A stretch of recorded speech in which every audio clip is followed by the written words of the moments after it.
Greetings, my fellow Westorians. I'm Aziz, with me is Ashea, and this is Valar Rereadis, where we look for the foreshadowing we missed, new depth in the world building, a better understanding of the plot lines, greater familiarity with the characters, and more fun than you can fit in all 7 hells, or all 7 kingdoms.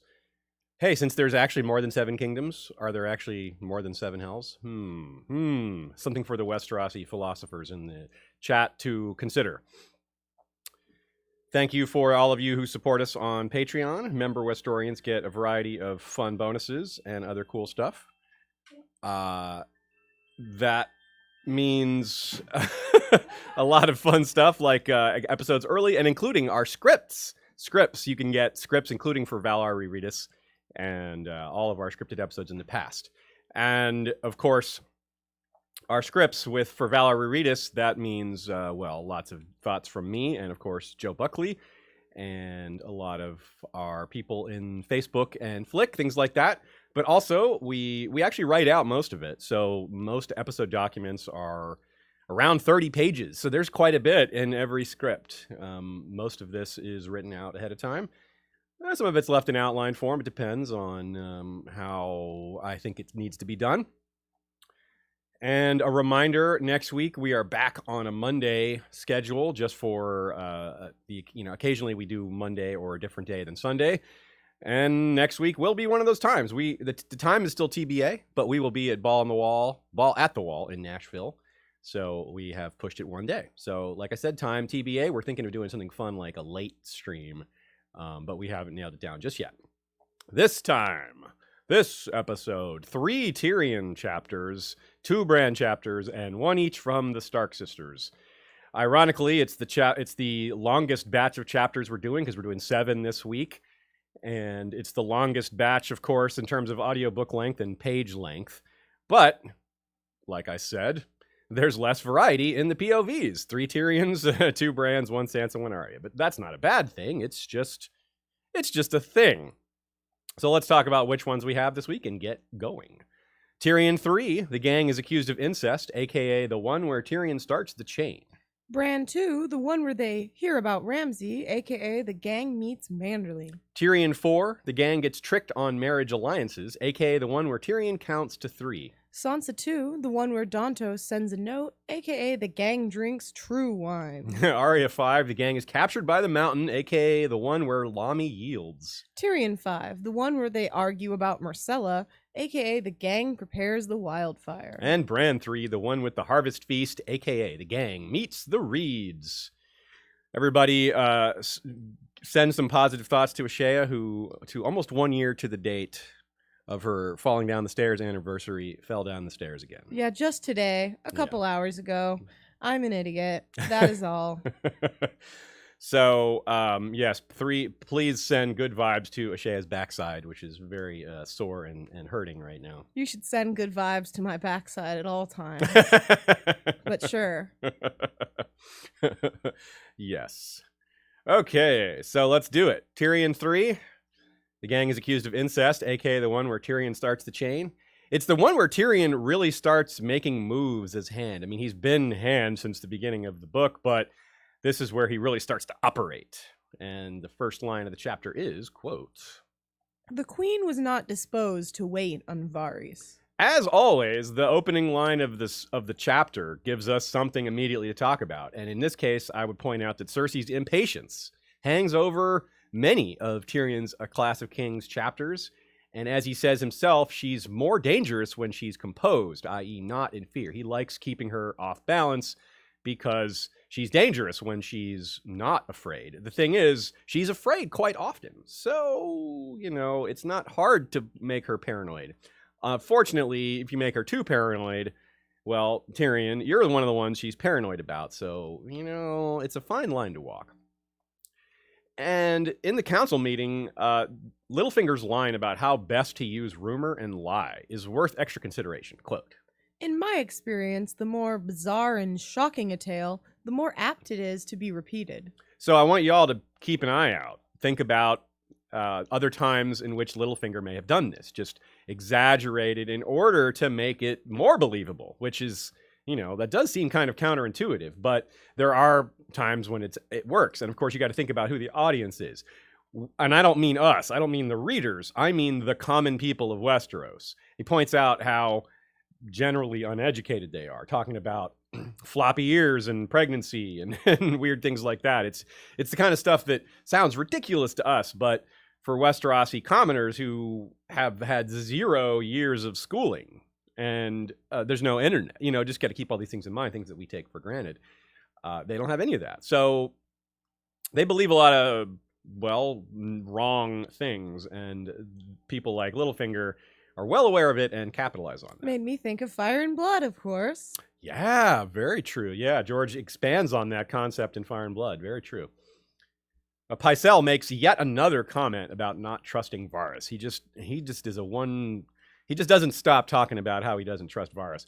Perhaps we should be counting how many times he says it. And I wonder how many of these Varys has overheard, because of course Varys is listening to so many conversations in the Red Keep and, in other places too.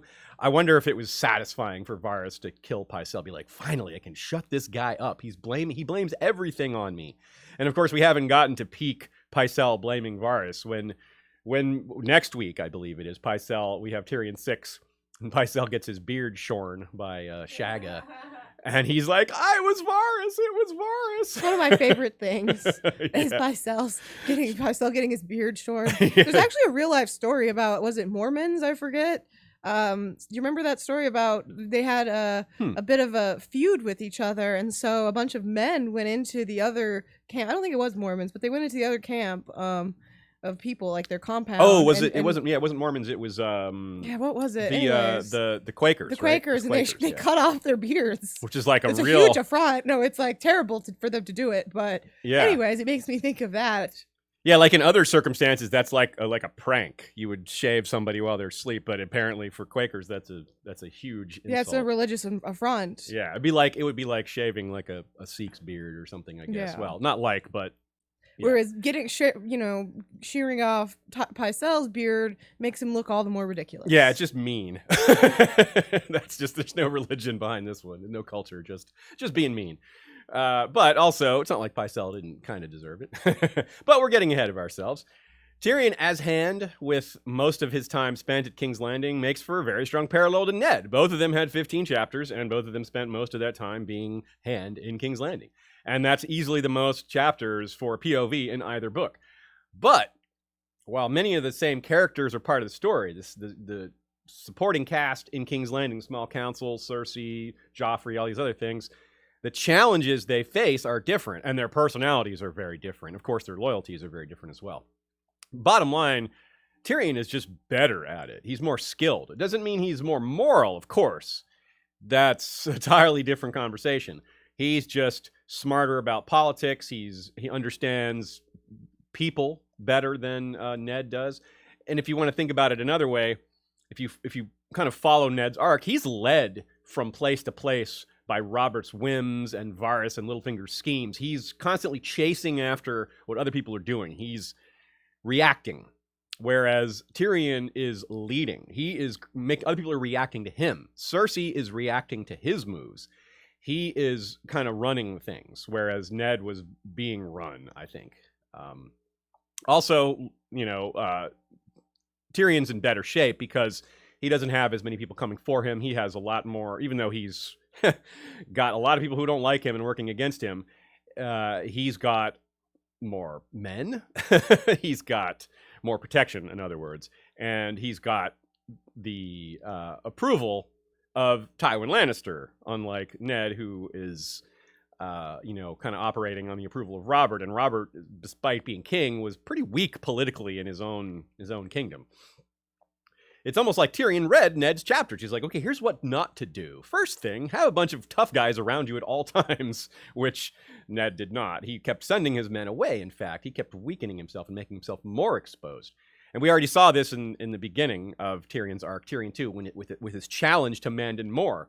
If he had just walked in with his letter and said, hey, look, this is a letter from my dad, you got to let me in, and Mandon said no, what's Tyrion going to do? He might get Mandon, talked to later. He might get him slightly punished for that later, but in the moment, he misses that council meeting and his authority is damaged. But because he had Shagga and Bronn, or I guess it was Timett and Bronn with him, and was able to make a threat, then Mandan had to let him pass. So it's interesting how these small scale could be violence interactions like actually have a big impact on basic politics.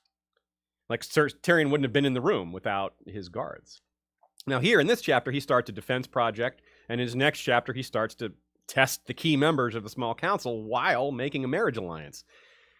Compared to what Ned was doing, like, sending out men to get ambushed and reacting to Tywin's destroying the Riverlands and picking up all of Robert's messes. So it's very different, even though it's also very similar. So some minor synchronicity here. Tyrion starts the construction of the chain. It's also the first chapter where he wears his hand's chain. Tyrion wonders out loud to Varys if he told Stannis about the incest. Varys denies it. Then Tyrion tries to get Varys to say it was Littlefinger who tells Stannis about the incest. But we know that really can't be. One of the reasons Littlefinger and Varys seem to sort of leave each other alone, or even seem to work together on occasion, is, at least in these chapters, later that's less true.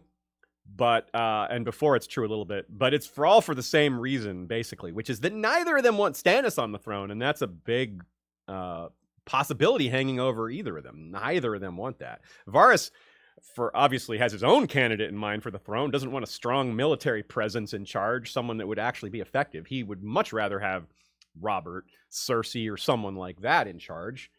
And he hates magic. So, that's another reason he's not going to be too keen on Stannis, who is backed by Melisandre and her shadow babies and all that. Now, Littlefinger has his reasons, too. One of them being that he doesn't want all his brothels closed. Also, Stannis is not going to let him create chaos and he's just not a good candidate for Littlefinger's style. Stannis would be hard for a lot of those guys to deal with. Which is one of the reasons people like Stannis, that he would clamp down on Littlefingering and Varysing. Littlefingering. Now, thanks to the law of conservation of brothels, on the show it seemed that Littlefinger just owned all of them. It wasn't entirely clear, but it just felt like anytime there was a brothel, it was owned by Littlefinger. But in King's Landing, in A Song of Ice and Fire, that's a different thing. Shataya's, for example, is owned by Shataya, and it continues to come up. Tyrion follows in Ned's footsteps again by having it be a part of his story as hand. Didn't it feel like, I don't know, I feel like they were not multiple brothels, though, in the show. I felt like it was always just Littlefinger's brothel. You might be right, yeah. I don't think it's that he owned multiple brothels. I just think it was his. They may have mentioned that he owned other ones, and he just didn't, we didn't see them. Yeah, but, yeah, that's a good point. I was curious if we knew. So, Ned didn't really care what people thought of him going into Shataya's, which is kind of interesting. Tyrion doesn't either, except that he does want to hide who he's really seeing. So it's kind of inverse here. Tyrion is concealing his visits to Shay by walking in through the front door and pretending to care about his name being said aloud, as if he's not obvious in sight. It's funny, he walks in, and it's obvious he's Tyrion. I mean, no one else looks like him, and they're like, "My lord," he's like, "Don't use my name." Like, what? It's also ironic that he's using the tunnel backwards. It was intended for the hand to sneak into Shataya's, not out. The prior hand didn't want to be seen, and Tyrion does want to be seen and pretends to see Alayaya. So this is all very funny. Of course, it backfires, and that part's not funny. When Cersei uses Alayaya as leverage against Tyrion and has her whipped, yeah, that's not funny. So, but what it does create new plot arcs, or at least subtleties within these plot arcs, which is that Shataya certainly hates Cersei Lannister. Alayaya is her daughter, so that's straightforward, but Shataya liked Bara and her mother, and that happened in her brothel. Al-Ardim killed them, so, and that was ordered by Cersei. So this is why Tyrion can be pretty sure he can trust Shataya against Cersei, because it's very clear that Shataya is no fan of Cersei, and that's putting it mildly. So, who did tell on Tyrion then? Since it's probably not Shataya, who told? I don't know. I really don't. It's probably just it could just be some faceless informer that isn't a character that's mentioned. But someone did. It's not clear, like I said. But it's notable that Tyrion doesn't actually trust Bronn with the real story. He does not tell Bronn what he's doing. He doesn't mention the tunnel. Let's talk about the tunnel itself. So it's actually a passage from some stable near the Red Keep to Shataya's. built as a secret entrance for privacy. Now that's, I want to be clear on that. Some people, sometimes in the past I had remembered it as a passage from the Red Keep to Chataya's directly. I don't mean like within the last few years, but a long time ago I used to think of it that way. And I suspect a few other people may have remembered it that way as well, but that's not really the case. And it's really something if you think about it, having this secret tunnel. Like this must have been some real arranging to do this in secret. And this really puts the customers at Molestown to shame. I mean, they're digging for buried treasure. This is tunneling for buried treasure. You get like a work detail going for the buried treasure. I mean, this is 3 whole blocks underground, according to Tyrion's estimate. So, oof. And whoever it was, Tywin or otherwise, and I do think it was Tywin's probably, they were even more concerned than the Black Brothers in getting caught, which is kind of ironic, right? You've got Tywin, who, as a man of power and authority, one of the most powerful people in all the 7 kingdoms, doesn't have the freedom to walk in the front door to Chataya's. At least in his mind, he doesn't, because of the things he's done in his past. He could just do it, and people would talk about it, and oh well. But Tywin cares what people think in that sense, right? He's all big about acting like he doesn't care what people think, but he clearly does, at least in some ways. I mean, you don't have that kind of pride. You don't get that vindictive about what people say and think about you without caring what people think. And so it's funny. The Black Brothers actually can get, letter of the law, they're supposed to get, executed for, or at least severely punished for digging for buried treasure, but they don't really.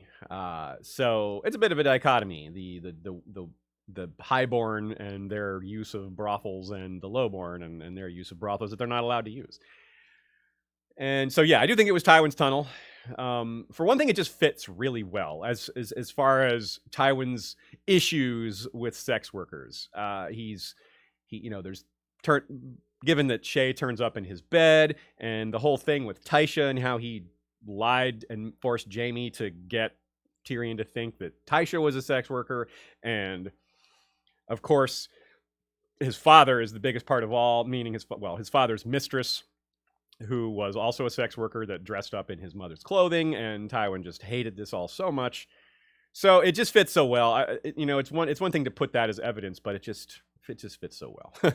And the biggest issue of all, Tywin's issues with sex workers, is the crossbow bolt in his gut. Hey-oh! If he had said, instead of saying wherever whores go, if he had said wherever sex workers go, maybe he wouldn't have been shot. Tyrion would have been like, wait, you didn't technically, I don't know, maybe he'd shoot him in the leg or something. Good catch by Nina here. Another small piece of evidence might lie in the window where the room the tunnel is concealed lies in. Quote, "Within the room was a great canopied bed, a tall wardrobe decorated with erotic carvings, and a narrow window of leaded glass in a pattern of red and yellow diamonds." Hello, Lannister colors. Yeah. So here we also have Varys clearly making sure Tyrion sees his mummer's skills. I think he wants him to be impressed. And again, like he did with revealing the traitor's captain of the White Hart, he demonstrates his value.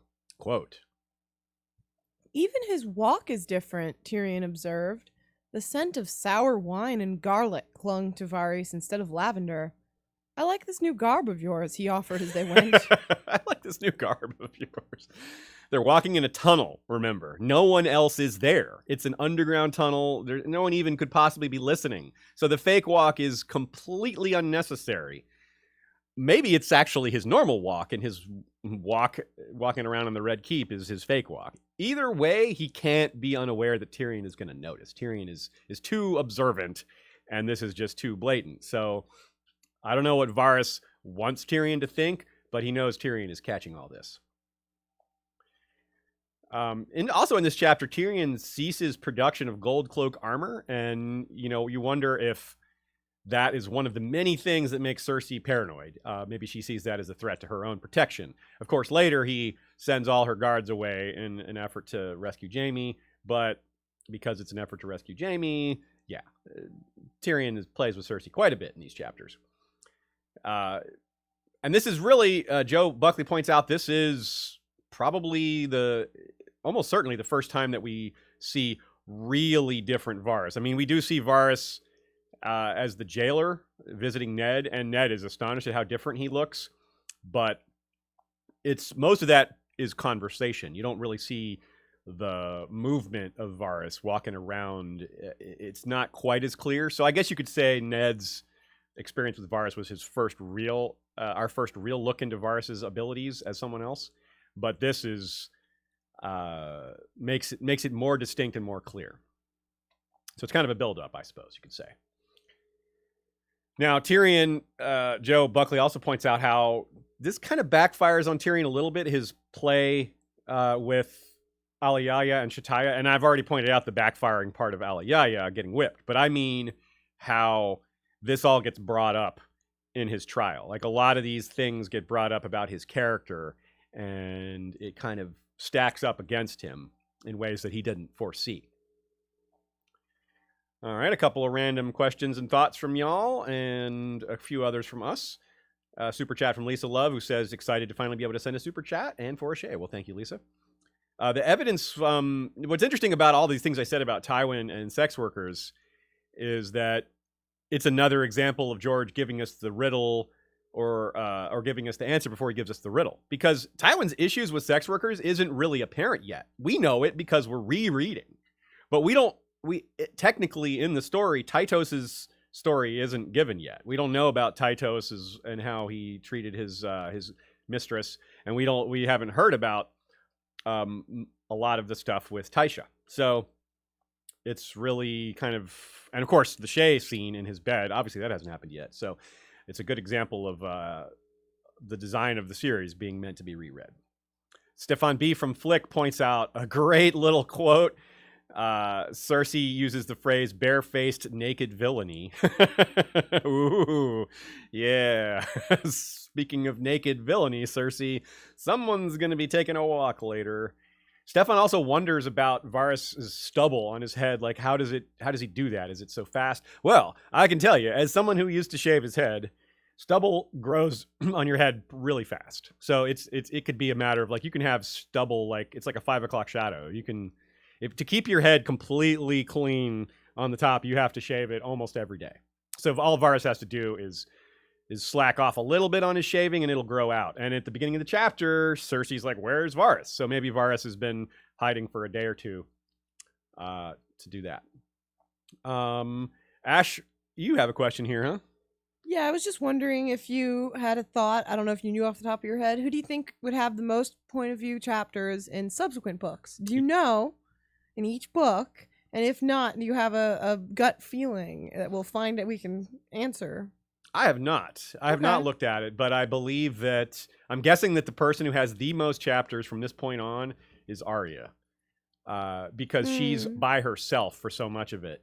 Whereas, like, in King's Landing, you can occasionally get something from a different character. Like, eventually, we have Cersei's point of view, so that, and Tyrion is gone from King's Landing. So a lot of these characters end up in multiple in positions where there's other POVs around them, and we know it's not Bran, you know, and we know it's probably not like Sansa. Sansa's chapters tend to be her, like in Feast, for example, her chapters are long, but she doesn't have very many of them. Okay, so I guess my question is, which one do you think for Storm of Swords, which one for A Feast for Crows, and which one for Dance with Dragons? But I think we can just answer that next week. Yeah, I actually do not know off the top of my head. I think it's interesting to think about. Cool, yeah. I liked that you pointed out Tyrion and Ned.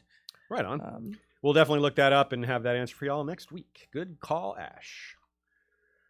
Moving on. Bran 2, the one where they hear about Ramsay, a.k.a. the gang meets Manderly. Lewin scolds Bran over not being lordly. The Walders mock Hodor. The sad short tale of Lady Hornwood begins. The Serwins and Umbers and Glovers arrive. We meet a few other Northerners. Bran has a flashback, perhaps a panic attack of some kind, when someone mentions the Kingslayer. And that's the end of the chapter. At the start, Bran is already having trouble sleeping due to the troubling dreams, both tree and wolf and otherwise. And that's without thinking about Jaime and his fall. So there's piling on poor Bran here. He's really having a tough time. Quote, the first line of the chapter. Long before the first pale fingers of light pried apart Bran's shutters, his eyes were open. Yeah, he's been miserable, lonely. Like I said, he's having more dreams. Not just the wolf and tree dreams, but like I said, there's also this three-eyed crow pecking a hole in his skull. That's like a nightmare. He doesn't know that it's his third eye that's happening, but that's clearly the imagery when he's poking a hole in between his eyes and pulling out bits of brain, and then Bran can see again. So the metaphor is very clear when you know what to look for, but Bran has no idea what's happening. So Manderly arrives. That is a big deal, because obviously Wyman Manderly is really important. And it's interesting how early he's being introduced versus how long it'll be before he actually starts to have a big impact on the story. This is a very early introduction to a character whose importance doesn't really come till later. But of course, there's things happening in the background, and these things take a while to get going. Some of the things he talks about are long-term projects. And by the time he gets busy in A Dance with Dragons, or we find out that he has been busy since well before A Dance with Dragons, well, it's because he needed time to do some of those things. He comments on his son and talks about how Willis would not want to miss the war. He's fierce as a mastiff, and that's sad. I put a sad face emoji in the document here because poor Willis was captured twice during the war, both times sent to Harrenhal. The second time he was fed Vargo Hoat and starved. So both cases, and is just a wreck of a man now, from all we can tell. And he's likely to be in charge of White Harbor, because Wyman Manderly is not long for this world, it seems. So we have a guy who's heavily traumatized, probably going to be in charge of White Harbor when the worst happens. And I don't even mean the Boltons. I mean the others. I expand on this point in great detail. Not to pat myself on the back, I just mean there's a lot of detail in our Manderly episodes. So check those out if you haven't. But this is also Bran getting more practice, being in charge. This is all pseudo Bran practice for being king. And here's a quote that talks about some of that. One day you will be a good lord for Winterfell, I think. No, I won't. Bran knew he would never be a lord, no more than he could be a knight. That's true. So it's true. He's never going to be a lord if we follow the show's pattern. Technically, he's never Lord of Winterfell. He just jumps straight over that rank to king and doesn't without being in charge of the North. That part I'm not as sure about for the books, but regardless, the point I think it's pretty clear that this is a nice little technicality that George has put in front of us. He's like, yeah, I'm not going to be Lord of Winterfell. Wink, wink. And Roderick responds with the anecdotes about his family and how it looked like the Cassells were doing well. There were 4 sons from his brother, but then they all died, and how he never had a son either. And he says, when we speak of the morrow, nothing is ever certain. And, well, that's true. We certainly have a lot of things change. A lot of people die. Robb dies. Jon becomes heir instead. Bran vanishes, and everybody thinks he's dead. So it's obviously it's such a blatantly true statement. When we speak of the morrow, nothing is ever certain. I mean, obviously that's true. But in this case, in terms of heirs and dynasties, it's particularly true, and it's even more true in times of war. So I've previously noted, as many people did, that it's a little odd that Lewin and Roderick and others call him Prince Bran and speak of how he's next in line, but no one actually ever calls him heir to the crown or that he might be king someday. They just bring it up indirectly by saying he's heir to Winterfell or Robb's heir. So I think this is more clever language by George dancing around the point. They don't say heir to the throne, heir to Robb's crown. The language is very specific. Now that we know to look for it, it's suspicious that it's not there.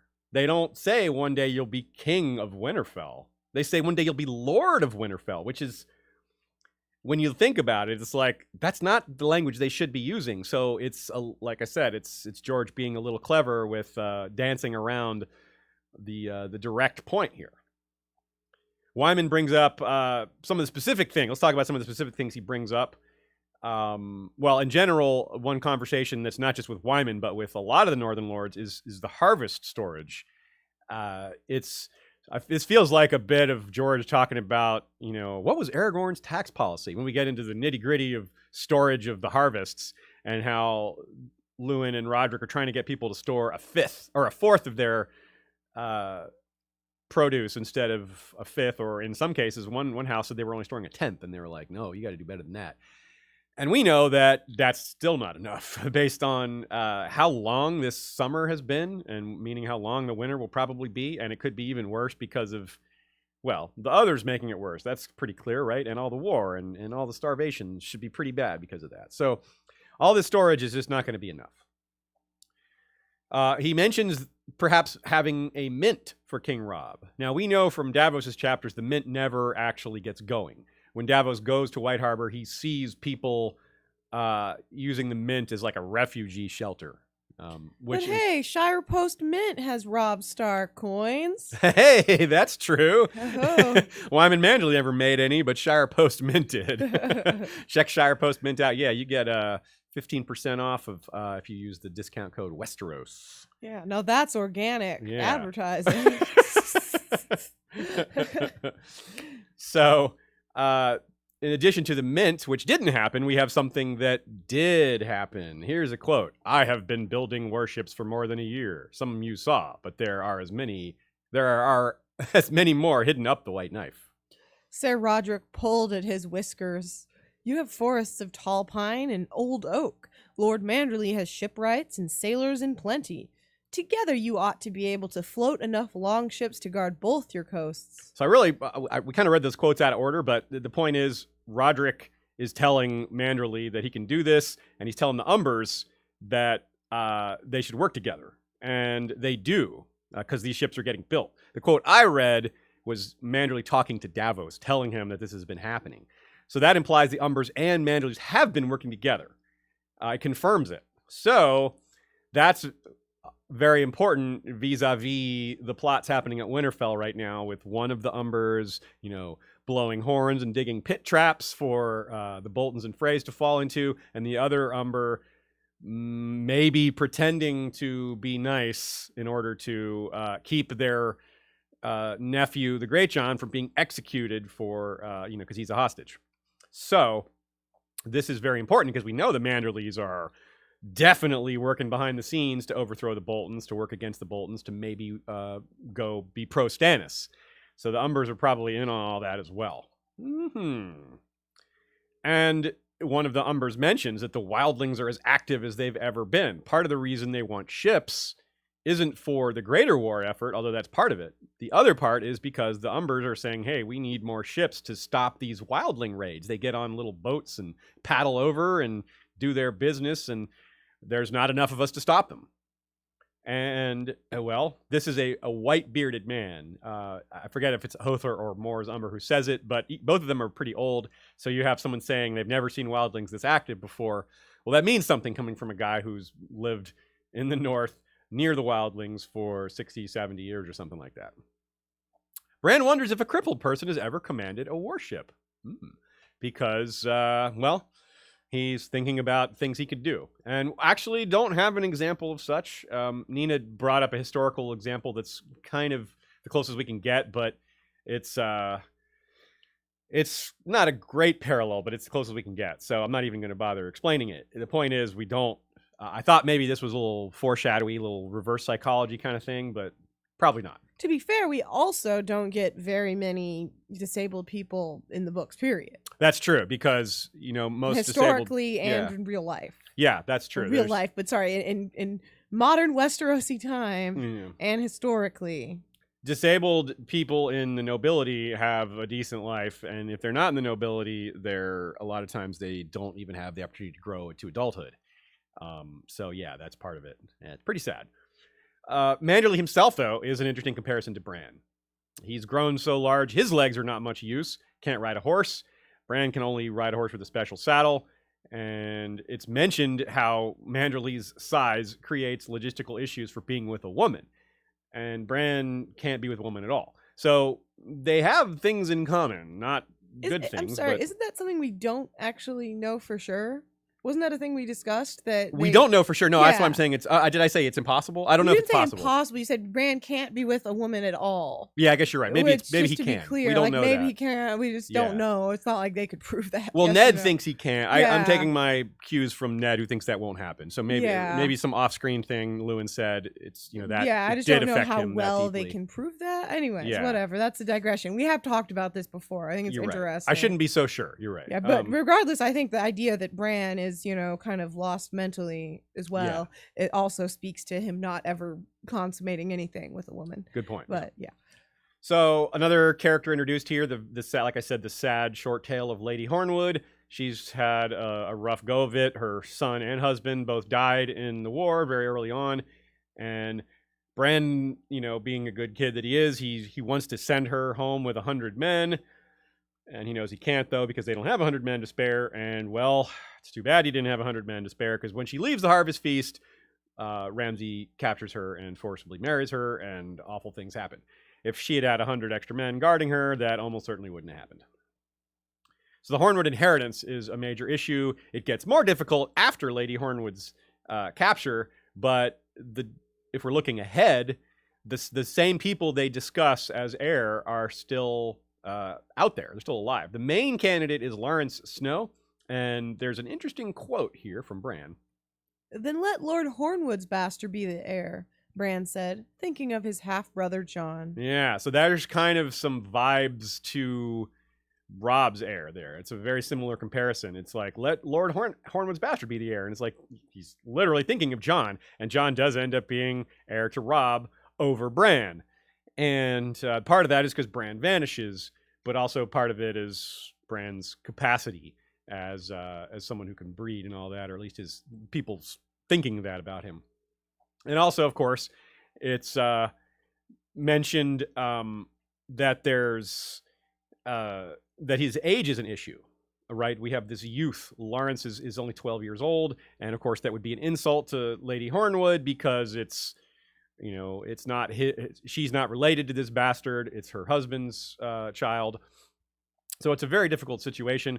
And of course, there's all these entangling marriages and relations that come up. It becomes quite clear that the North does a lot of intermarrying, and unlike the South, that's a much smaller pool of marriages, right? Like Ned married Catelyn, who is a Southern house, but for the most part, that was breaking with tradition. If you look at the Stark family tree, almost all the marriages are within the North, with a few exceptions.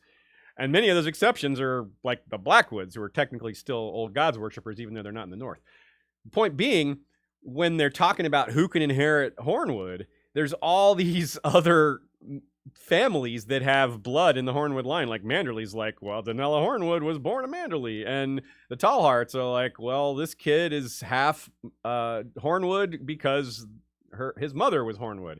And so there's just a lot of decent claims to Hornwood, none of which really stand out over the others. And then it's complicated further by the thought that Robb might want to marry Riverland's houses to Northern houses because this is a new Riverland's Northern kingdom.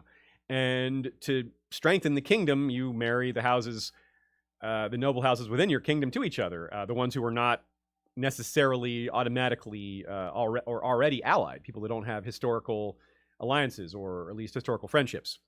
In other words, like, why would, say, House Bracken have much to do with House Umber? Well, they have very little reason to. But if they're all of a sudden in a kingdom together with nobody else, and only the Riverlands in the North are in this kingdom, well, then you have a lot more reason to marry them together. But when it's the 7 kingdoms, an Umber marrying a Bracken is a little random.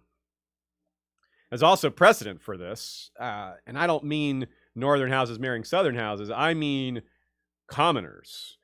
Of course, I do also mean northern houses marrying southern houses, like, say, Lady Alysanne Blackwood, Black Aly Blackwood marrying Lord Cregan Stark. And those two are a segue to the marriages of Riverlands and North. There's a extra bit of cultural connection between them because at the end of the dance, in the aftermath, all these northerners who came south to die, they left the winter to come south to die in war, didn't die in war because they didn't get to fight. The ones who came with Cregan, anyway, didn't. The ones who came with Roddy the Ruin got to fight, and most of them did die. So the ones who came south were like, well, what do we do now? Some of them went off to Essos as sellswords, but some of them stayed in the Riverlands, married southern brides, and settled down. And there was a need for this because, as always happens in the Seven Kingdoms, when there's civil war, the Riverlands gets bashed. It's getting bashed here in our current timeline, and it got bashed in the dance. It got devastated, just horribly devastated. Probably just as bad as we see Gregor and Hoat and Lorch doing it. It was different people doing it, but same basic result. So the point being, a lot of people died, mostly the men who had to march off and fight in these battles, and mostly died. So there was a lack of marriageable husbands. So these northerners with nowhere to go filled that gap pretty perfectly. Now, Ramsay, it's kind of incredible how he comes on the scene without coming on the scene. He gets talked about quite a bit in this chapter. They talk about how he's kind of a new figure in the north because he had lived with his mother until Domeric died, and that was only about 2 years ago. So they talk about how he's not well known. And we know he certainly will soon.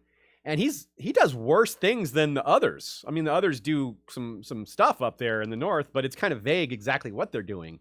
But they're not like torturing people and locking them in towers to starve to death. So, yeah, very important setup for Ramsay. Of course, he's more about him later, but quite a lot of talk about him in this chapter, and not just about him, but about things that he's going to have to deal with, or he's going to have to do with, like Lady Hornwood.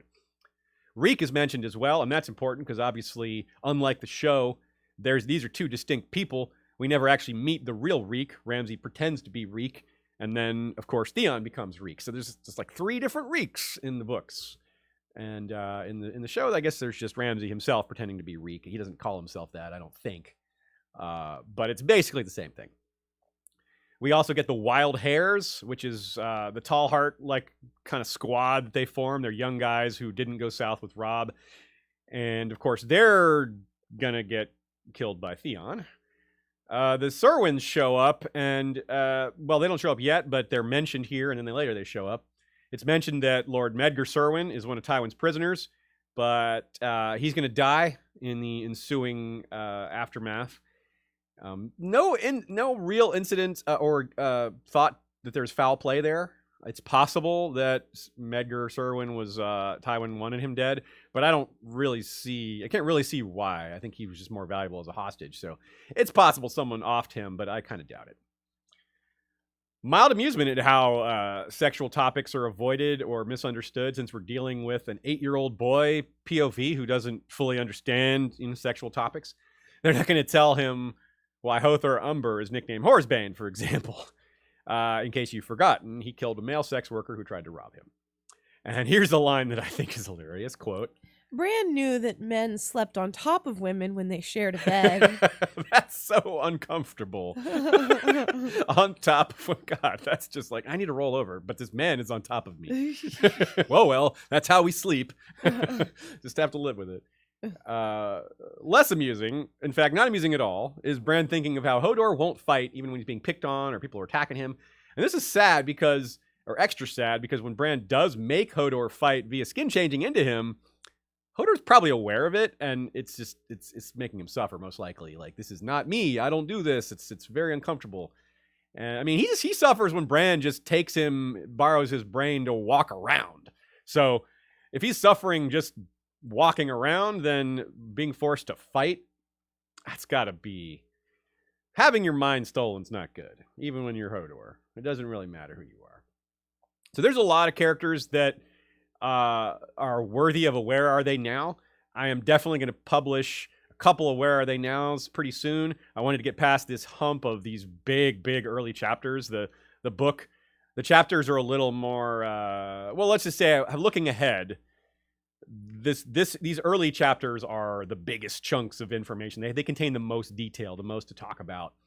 Of course, there's plenty more to talk about later in the book, obviously, but these early chapters set up so much because of all the introductions. There's so many new characters. Once we get to know the characters, there's a little more action and resolution, climax, things like that. So I'm figuring out how to group them, but just as a list, Laryn Snow, Baron Tallheart, the Wild Hares, Clay Serwyn, Mors and Hother Umber, Willis Manderly, Beth Cassell, Lord Locke, Lady Flint. A lot of names. There's also a whole bunch of cast of characters around Winterfell now, but I'm not going to bother with them because they all meet the same fate, which is death by Ramsay. A few of them are alive probably at the Dreadfort because he captures some of the women. So a few of them I may mention, but all the men are killed.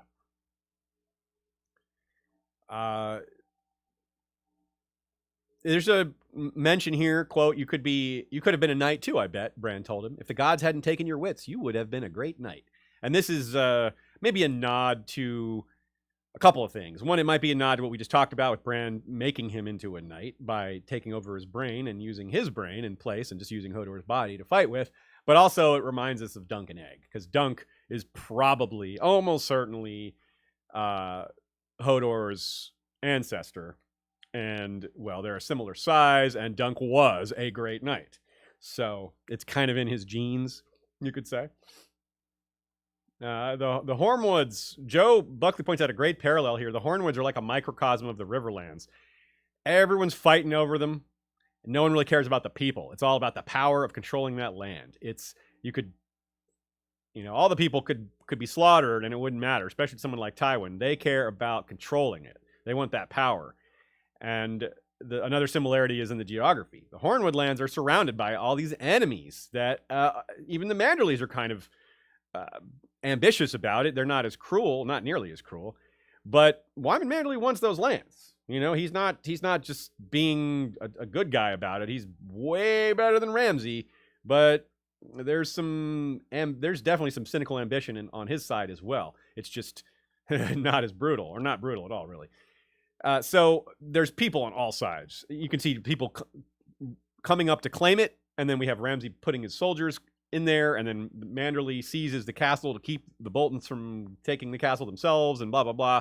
So it does kind of feel like a microcosm of the Riverlands. People, enemies on all sides, claimants on all sides. Good call by Joe there. And of course, besides Ramsay not being there, there's no Boltons at all. And that's interesting because the Boltons are the second most powerful house in the north. At this point, will soon be the most powerful house. Presumably by the end, they won't be. But as things are. And Joe points out another interesting thing, like a device by George. It's a common theme for him to set up a lot of the villainous characters off screen first. Like Euron in Theon's chapter. The way Theon thinks about Euron and the way Asha talks about Euron is like, well, this guy is dangerous. But we don't actually see it first. We hear about it first. Same thing for Tywin to a lesser extent, who we don't see till the end of a Game of Thrones, but he gets talked about as this overwhelming, powerful, dominating figure. Likewise, like Joe says here, the Bolton's presence is huge, but we don't see them, and they're being set up to be much bigger villains. And arguably, Stannis falls into that category. He's not really a villain, although he sort of gets a villain's build-up. He turns out to not be a villain, even though he has there's some villainy in him, but mostly not. But it's a similar device used here. He's mostly built up off-screen, and then we finally meet him, and the rumors become less hazy. We start to form our own opinion, things like that. A couple other questions from you guys. From TPJ Super Chat. I do not know what currency that is, but thank you very much. That is Korean. Korean. That might be our first Korean Super Chat. Yeah, the one. That's very cool. Matt Reese says, he looks like Matt Reese did the work here. Most chapters in A Storm of Swords, Arya with 13. Most chapters in A Feast for Crows are Cersei with 10. Most chapters in A Dance with Dragons, Jon with 13. Yeah. Okay. Thank you for doing that work, Matt. So none of them hit 15 like Ned and Tyrion did. Yeah, Close. Yeah, you're right. Which they might still have the same total length, Yeah. But you're right. That's a different sort of analysis. So that's very good. So Arya the most in A Storm of Swords, Cersei with 10 in A Feast for Crows. I would not have guessed that. That's really neat. Cersei having so many. And Dance of Dragons, Jon, that makes a lot of sense. Jon's chapters are very busy. There's a lot going on there with him being in charge and everything. Abraham Gabeus says maybe Bran or someone else should get the fermented crab from Davos. One bite and it'll break through his chainmail, right? Start I thought poking that through was his funny. chainmail. That's a really good one. But also on that subject, we had a conversation that will, as people joke, bring the FBI knocking at our door. Yeah. But just the idea that Bran getting an erection in the future, like, that would tell us a lot, whether he does or not, if he's into Mira. Yeah, I bet George is really looking forward to writing that. I mean, he's written a lot of weird shit. Yes. Meat House Man and all some other books that are just like, whoa. So, but it was a long discussion that I had to bring up. I just had to. Sorry, FBI. Really. This is a fictional character we're talking about. Really, really. So, minor note, we frequently try to remind you all when a book character looks different than their show counterpart. George R. Martin, remember, he praised Natalia Tena's version of Osha. But to the point where he said that it was going to affect how he wrote her. Yeah. So this isn't really a plotting thing. It's just a kind of getting ourselves straight with appearances. Book Osha looks different. She's not pretty. Natalia Tena is very pretty. They make her look all messy, but you can't hide that she's pretty. That first scene where you see Osha and her hair. Yeah. It's iconic to me, that hair that she had. Oh my God. But yeah. So Book Osha has short hair. It's just gotten to her ears after being, and she's been at Winterfell for a while and presumably hasn't been cutting it. So she must have had really short hair when they first found her. She's covered in scars, too. And she says, well-earned scars. And Osha's also very insightful, which is not different than her show character. Her show character is also very insightful. Osha notices that Little Walder is dangerous. And she's right, though it's Big Walder who kills Little Walder, and she didn't necessarily notice that Big Walder was this. But that's because Big Walder is more subtle, whereas Little Walder is more of a bully. So it is a little more apparent that he's bad news. Stefan B. has a quote here. The navigating of different interests and requests by the various lords in Winterfell is by far on a lower level than King's Landing intrigue. No wonder Ned wasn't quite up to the task. Now, this is in response to the talk about Bran's difficulties managing, or not just his difficulties, just Bran being proto-king, being king by proxy in Robb's place, and having to deal with these inheritance situations and all that, and how there's less intrigue, there's less to navigate, but it's still very difficult and complicated. So that's what Stefan's pointing to, that this is the kind of thing Ned might have been able to handle pretty well, but at King's Landing, there's just so many other considerations for every political decision. Several people, including Abraham and J. Dead Redhead, are wondering how Ned would have handled the Hornwood situation. That is a really tough call. I think maybe he would have favored Lawrence Snow, but I tend to think he would have gone with Baron Tallheart, who was the second candidate they brought up. Baron is he's a Tallheart, but his mother was a Hornwood. And, well, I think that the scenario is also the problem here with trying to figure out what Ned would have done is that if Ned was in charge, you have to assume that there's not civil war about to break out and there's not all this turmoil.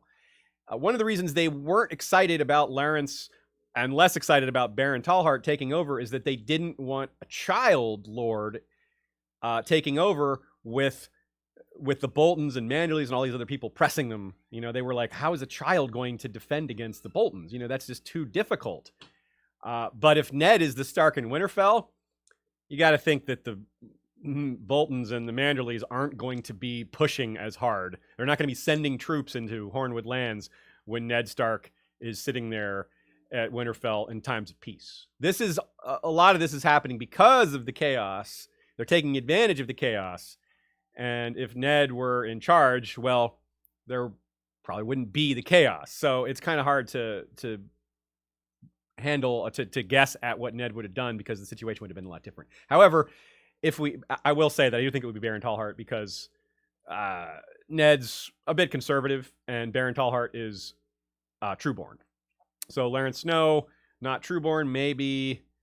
So JD, I see a correction here. It's Jaded Redhead, not Dead Redhead. I never knew that. You've been a commenter for a while, and we never knew that. So that's cool. I'm glad to know. Now we know to call you Jaded Redhead. Cool.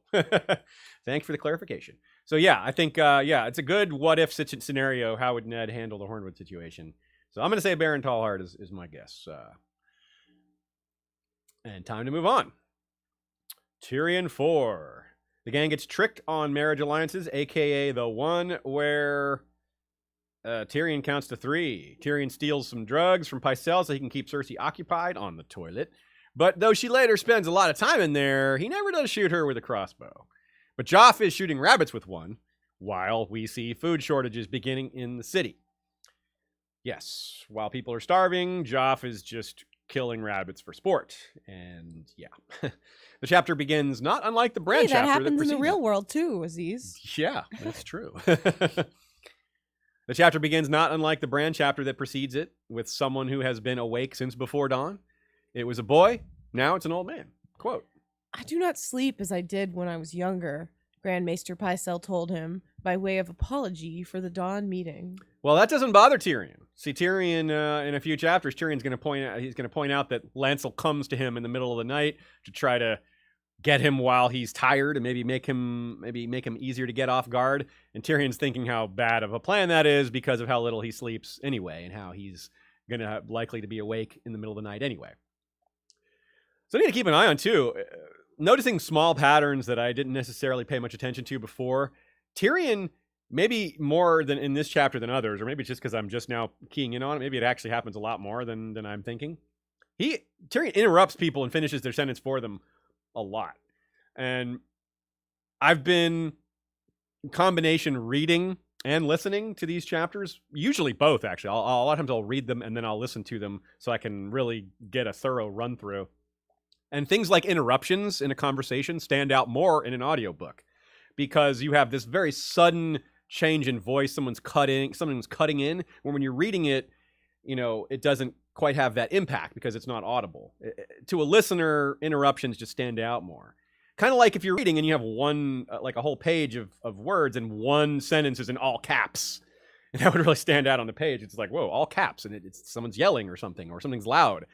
It's similar to that effect, I think.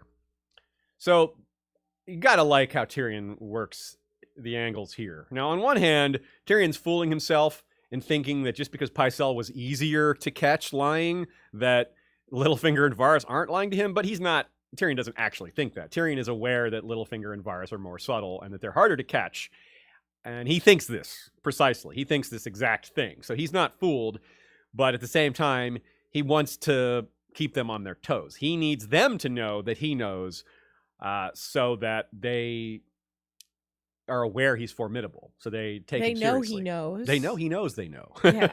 That really comes up with Littlefinger with the dagger. He knows I know. I know he... Does he know I know he knows? Another thing about, as an aside to the interruptions, another conversation tactic Tyrion uses a lot is staring at people with his mismatched eyes. That works on a lot of people, and in this scene with Pycelle, it works on him. But it does not work on Littlefinger or Varys.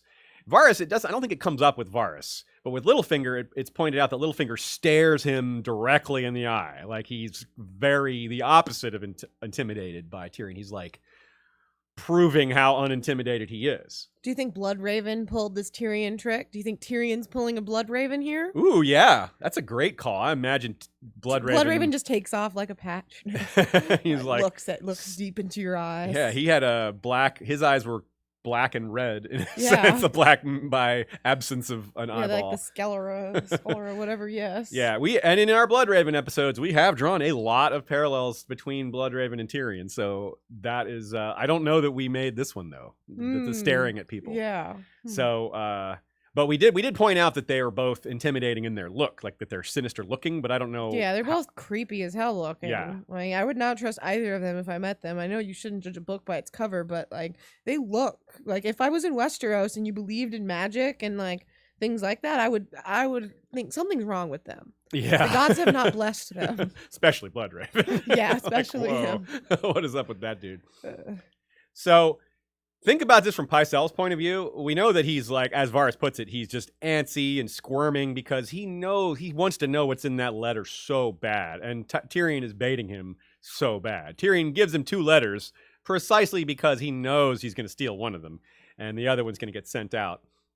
But like I said, from Pycelle's perspective, he's Cersei's informer. So if he sends some important letter, Cersei's going to want to know what it is. And if Pycelle doesn't tell her, she's just going to get paranoid and think that Pycelle is now working for Tyrion, because that's how she is.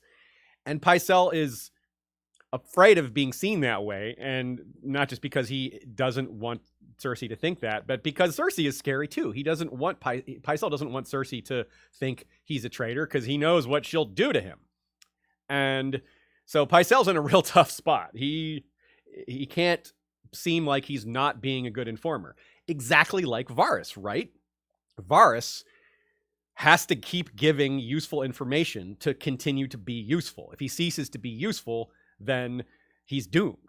And, well, Pycelle points this out later. He says, no, Varys he holds so much back. For every one secret he gives you, there's 7 he doesn't.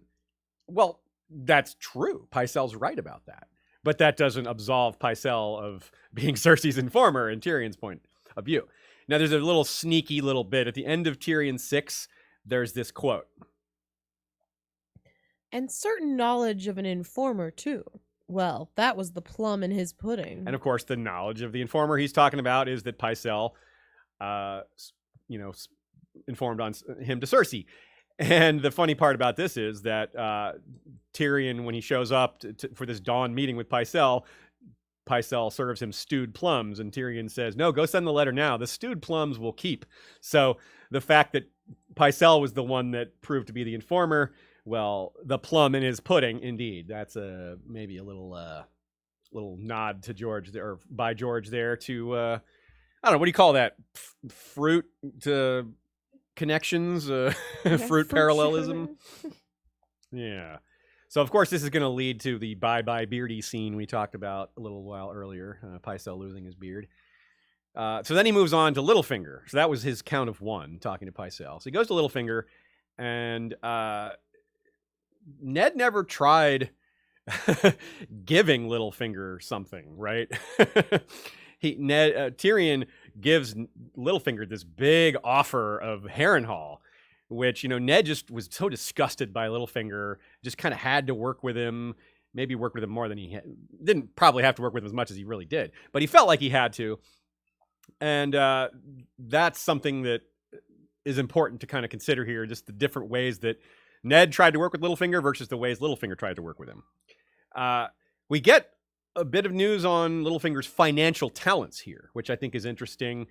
He's very skilled, and he's skilled in ways that, well, he's like a math expert in a room full of 2-year-olds. Like, Westeros is terrible at math. I mean, our world is kind of bad at math in general. The U.S. is not very good at math. And that's part of why we have so many financial scandals in this country, is because people are kind of unaware of what's going on. And I think that this effect is way bigger in Westeros, because the average education level is way lower. The average interest in math is way lower. So Littlefinger is basically just like the proverbial kid with his hand in the cookie jar, but no one ever catches him. He just can take whatever he wants from the cookie jar at all points without anyone looking at him or having any idea what he's doing. He also claims to have slept with Cat and Lysa. That's where this comes up, and he reveals his disdain for Lysa. The offer of Myrcella Sweet Robin legitimately kind of surprises him, and you love that line where he says, if I gave her Jon Arryn's true killer, she might think more kindly of me. And Littlefinger's like, true killer, huh? Because he and Lysa are the true killers. So he's like, wait a minute, who do you think it is? He's like, who are you pinning this on? That's clearly not the real person. So he wants to know who Tyrion's going to force to take the fall. We also, another thing that Tyrion has to offer here is, which makes this whole thing seem very authentic, which of course Tyrion is totally lying about nearly everything here, is that he can offer something to Lysa, which is that he can tell the clansmen to stop raiding them. So that we learn that Tyrion's arming of the clansmen is going pretty well for the clansmen and badly for the Vale. So that's something he can offer. He can say, look, if you join us, not only will you be, on the side where the winning side, the side with more men, anyway, at least from his perspective, but you'll lose, you'll have this difficulty taken off of your table, off your plate for you. And of course, Tyrion wants revenge for the dagger, but he knows he has to wait. He can't do it yet. But as we know, that still hasn't happened, and according to the show, it never will. I'm not as sure about the show's take on that, but it's kind of hard to see how Tyrion would get Littlefinger back for that, given how far apart they are later in the series. So, of course, that's 2 on his count of 3. The third one is talking to Varys. Now, this one goes a lot differently. Varys is just a different kind of guy. He handles all this information differently. He handles the conversation differently. It's less adversarial. There's more about compromise and working together with Varys. With Littlefinger, it's very adversarial. With Pycelle, it's, unequal in that Tyrion is lording over Pycelle and making him very uncomfortable. Whereas Littlefinger is more equipped to handle Tyrion and has more moves he can make. He's more formidable. Varys is also more formidable, but he isn't trying to be antagonistic towards Tyrion. He's trying to be more friendly towards Tyrion. They have this discussion that comes up that looms much larger later, which is the idea that 50,000 Dornishmen are certainly worth one rabid dog. He says, my father will be the first to tell you that 50,000 Dornishmen is worth one rabid dog.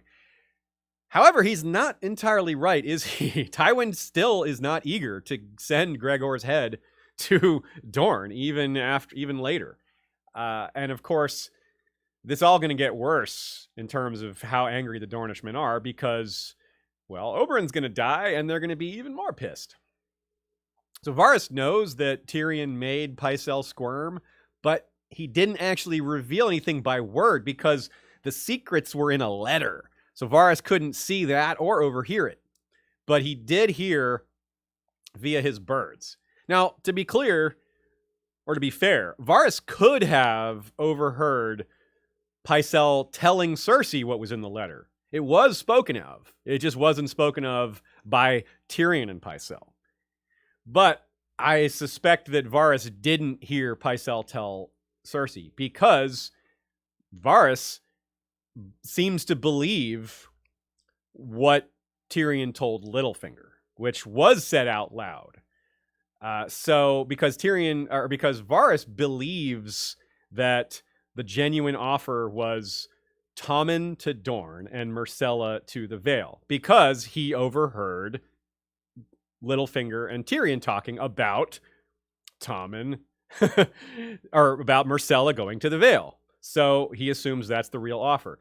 But we know the real offer is the one sent to, is Myrcella to Dorne, because that's the only one that was actually sent. That's the only offer that was actually made. And it was the only one that was actually written. So when Varys says, oh, so you're going to send Tommen to Dorne by process of elimination, that must be it. And Tyrion doesn't correct him when he guesses wrong. Also, Varys doesn't complain. Later on, Pycelle, of course, can't complain because he's in the black cells, and Littlefinger complains that he was lied to. He's like, leave me out of your next deception. Varys doesn't complain. He's like, okay, you lied to me. I understand. It just, I'm lying to you sometimes too. We got to do that from time to time. Varys brings up some other interesting points, though. He says, Cersei is not going to allow you to send away both of her children. Indeed, that's true. Cersei does not allow that. Tommen is never sent off, except to hide at Rosby during the Battle of Blackwater, which Tyrion agrees should be done. Varys also makes the same point Bran does about Tommen being more tractable, right? About how Tommen would be easier to rule through. And the reason I think this is brought up multiple times is because if Bran notices it and Varys notices it, then other people have noticed it too. Like, say, the Queen of Thorns and maybe Marjorie Tyrell and a lot of other people who have their mind set on paying attention to politics and these kind of things. Interestingly, too, there's some similar language used. Check out this quote. Littlefinger looked like a boy who had just taken a furtive bite from a honeycomb. He was trying to watch for bees, but the honey was so sweet. And of course, in this case, the honey is Harrenhal. He's like, hey, take Harrenhal, and I'm going to make you Lord Paramount of the Trident. And he's like, even over the Tullys? And he's like, yeah, over the Tullys. So that is a very good metaphor because Littlefinger really, really, really wants that. So that's the honeycomb. But he also is like, this has got to be too good to be true. So that's the whole looking for the bees, the too good to be true part. And he's right. It is too good to be true. Tyrion's totally lying. But as we know, Littlefinger ends up getting Harrenhal anyway. But Varys uses the same language. When he's putting himself in Doran Martell's place, he's like, you're offering a lot, but something more I would require before I should reach for this honeycomb. So he's using similar language, and I'm not entirely sure why, but it's probably just, it's just George's way. I don't think there's anything more to it than that. It's just clever wording. We're moving on here to Bran training men for Tyrion. And it's interesting how good at it he is. He's very focused. Tyrion notices that there's all these like women walking around scantily clad, and Bran is not even giving them a glance. He's totally focused. And he's named, we also find out that he's been named captain of Tyrion's personal guard, which is, he seems to have earned it. He seems effective at it. He seems good at it. He maybe doesn't, he's not the most moral guy, but remember on TV, he's Lord Commander of the City Watch. And he does seem to have the rank of officer here. He's wearing an officer's breastplate. So he is like sort of maybe a consultant with an honorary rank. It's not entirely clear what his official rank is, but he certainly has been given a lot of authority. Bronn notes Talad the Tall and how he thinks how if he's the best you've got here in this group that I'm training, but look how he falls into a rhythm. He does the same strokes in the same order. That'll be his death if he ever fights me. So when you see lines like that, when Tyrion says, you're not going to fight him, he's sworn to Joffrey. That's like standard George reverse psychology. However, I'm not entirely sure where Talad the Tall would go fighting Bronn. Currently, Talad the Tall is in prison as one of the patsies for sleeping with Marjorie. He didn't, probably, but Cersei is, blaming him. On the other hand, and Bronn, of course, is now trying to be Lord Stokeworth and is opposed to Cersei, so maybe he will end up fighting Talad the Tall somehow in the future. Alliser Thorne comes up in this chapter as well, and Tyrion says, oh yeah, I don't want to see him right now. Just stick him in a stinky cell and make him wait, which is kind of sad because as much as we hate Thorne, he's got a very good reason to be there, and well, when Thorne and Tyrion have their exchange later, we'll talk about that more. So Tyrion expresses disgust at the idea of marrying Lawless, and Bronn jokes about him with it, and Lady Tanda wants him to come to dinner with that goal in mind, and we have a quote here. Send her my regrets. No taste for stuffed goose, Bronn grinned evilly. Perhaps you should eat the goose and marry the maid. Well, that's exactly what he does. Bronn does end up marrying Lawless and marrying her, trying to get her pregnant and all that. And of course, he names her child Tyrion, which is part of the reason Cersei doesn't think too highly of him. Lady Tanda's table is described again as a temptation. It's brought up because Littlefinger is invited to it a while ago, and then it comes up here. When Tyrion is trying to be invited, is some food porn for sure, which is interesting because you have these really glorious, fancy meals described, and it's a juxtaposition to what's happening in most of King's Landing, which is people are not eating. Tyrion is thinking about how the price of bread has gone way up. There's no more greens and fresh fruits, and he's worried about what kind of meat they're serving in the pot shops because he thinks it might be people. So another very small but important note in this chapter is that the Iron Bank shows up. It's not even mentioned that it's the Iron Bank. Bronn just says a moneylender from Braavos, which we can be pretty sure there aren't other moneylenders from Braavos. I don't think the Iron Bank suffers competition in their own city. Considering just how violent and brutal they are, yeah, I kind of doubt they would tolerate that. So it's interesting that Tyrion just kind of dismisses them. He's like, yeah, I'm not worried about that. Send them to Littlefinger. That's not a good idea. Having Littlefinger do his financial wizardry, which means embezzling and getting all this debt, kind of sinking the Westerosi economy with the Iron Bank. You don't want that. But Tyrion hasn't figured out how all this scheming financially just yet. He's starting to, but he hasn't gotten to the bottom of it. Eddard learns that Littlefinger borrowed money from the Iron Bank. So this isn't completely new. but it's a building story that hasn't gotten going yet. This eventually is, of course, going to lead to Tycho Nestoris giving Stannis money because starting with Tyrion and Ned and others, Cersei eventually just says, nope, we're not paying you. So the Iron Bank does what it does and goes and backs a new claimant. Lancel is now a Sir. We find out Cersei is angry about the treatment of Janos Slynt, and we can kind of assume Lancel was promoted over the Cersei business. I mean, the Robert business. Well, the Cersei Robert business, the wine stuff. And I'm guessing they've just started sleeping together because Tyrion thinks that Lancel is her, quote, new favorite here. So it seems like it's probably started. If it hasn't, it's about to. And within a couple chapters, we get confirmation of it. So, yeah, that's probably what's going on. I mean, Cersei's paranoid and she's, feeling lonely. Anyway, more about that when we get to it more directly. Interesting here is how little Varys' spy network has to say about Stannis. He admits that his spies are ominously silent. And you wonder if Varys is holding back. Maybe he does know some things about what's going on and doesn't want to say anything. But I would guess no, because, again, Varys is very anti-Stannis. He doesn't want Stannis to win even a little. He's not playing both sides when it comes with Stannis. He's playing both sides with other factions, but the one faction he's hard up to prevent is Stannis' faction. So I don't think he's failing to report on Stannis on purpose. I think there's legit reasons why Stannis is able to prevent word from getting to Varys, probably because it's an island, right? He's got all the ships held there. He's not letting anyone leave, just like Balon isn't letting anyone leave. So I think it's just as simple as that. If this was an overland castle, it would be really hard to stop someone from sneaking out. But this is an island, so I think it's a little easier to keep people from leaving. All right.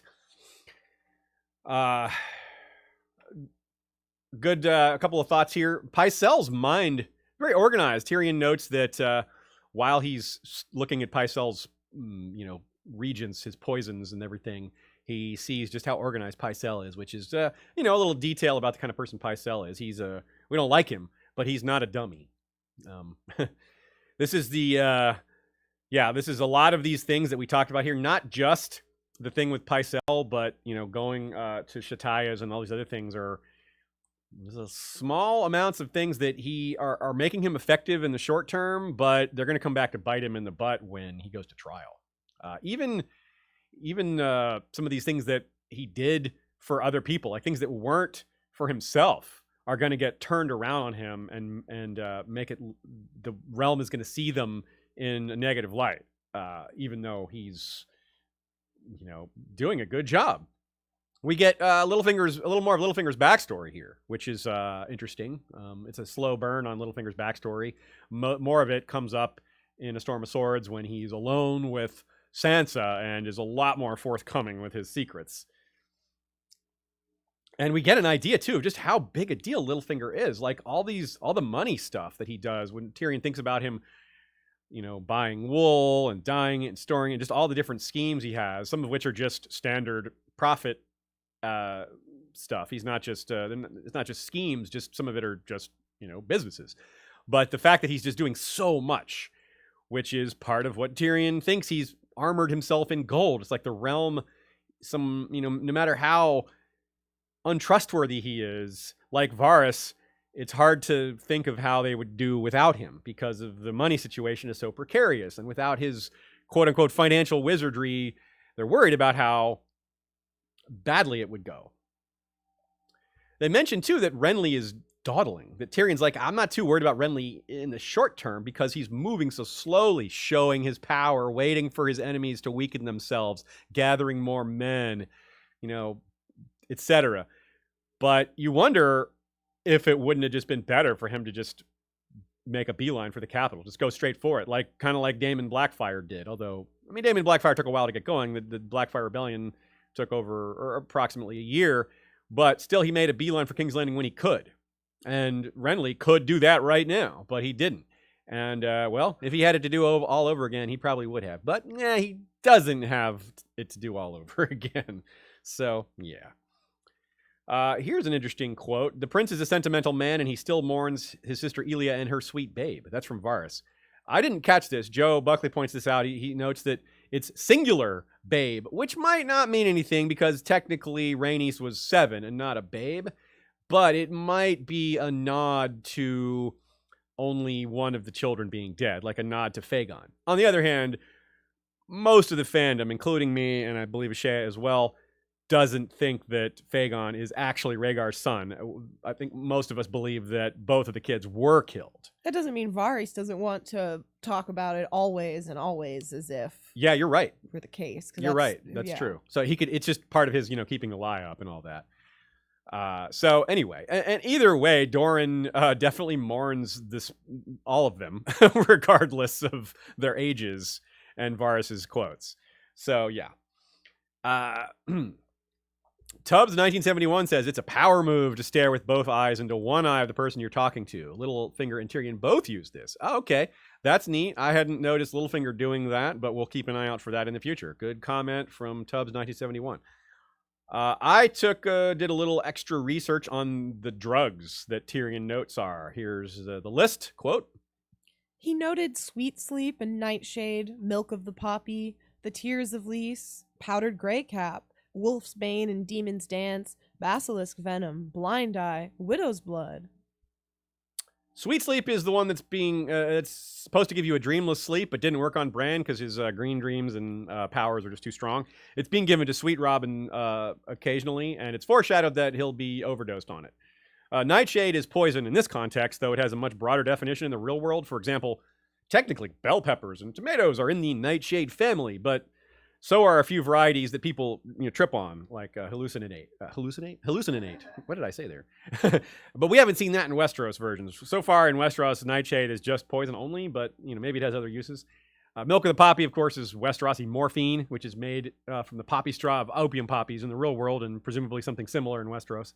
Tears of Lys is straight up poison, of course. It's the one that killed Jon Arryn. Powdered grey cap is poison made from toadstools. That's sort of a real world thing. Wolfsbane is poison originally used to kill wolves. In the real world, people would take wolfsbane and mix it into meat and leave that out to kill wolves. They would eat the meat, and the wolfsbane would kill them. It has other uses in small doses. In the real world, it's been used for aches and pains, and maybe in Westeros, it is also used for such things. But that's not clear. Demon's Dance is not a poison. Just kidding. It's poison. Fictional this time. Demon's Dance, not a real world one. Basilisk venom is just venom, so poison. As far as we know, i.e. it's an animal poison. Not to be confused with basilisk blood, which will be coming up in A Storm of Swords. Blind eye is, well, we don't know what blind eye is, but it sounds like what they gave Arya at the House of Black and White. But it's probably just another poison, since everything else here is poison.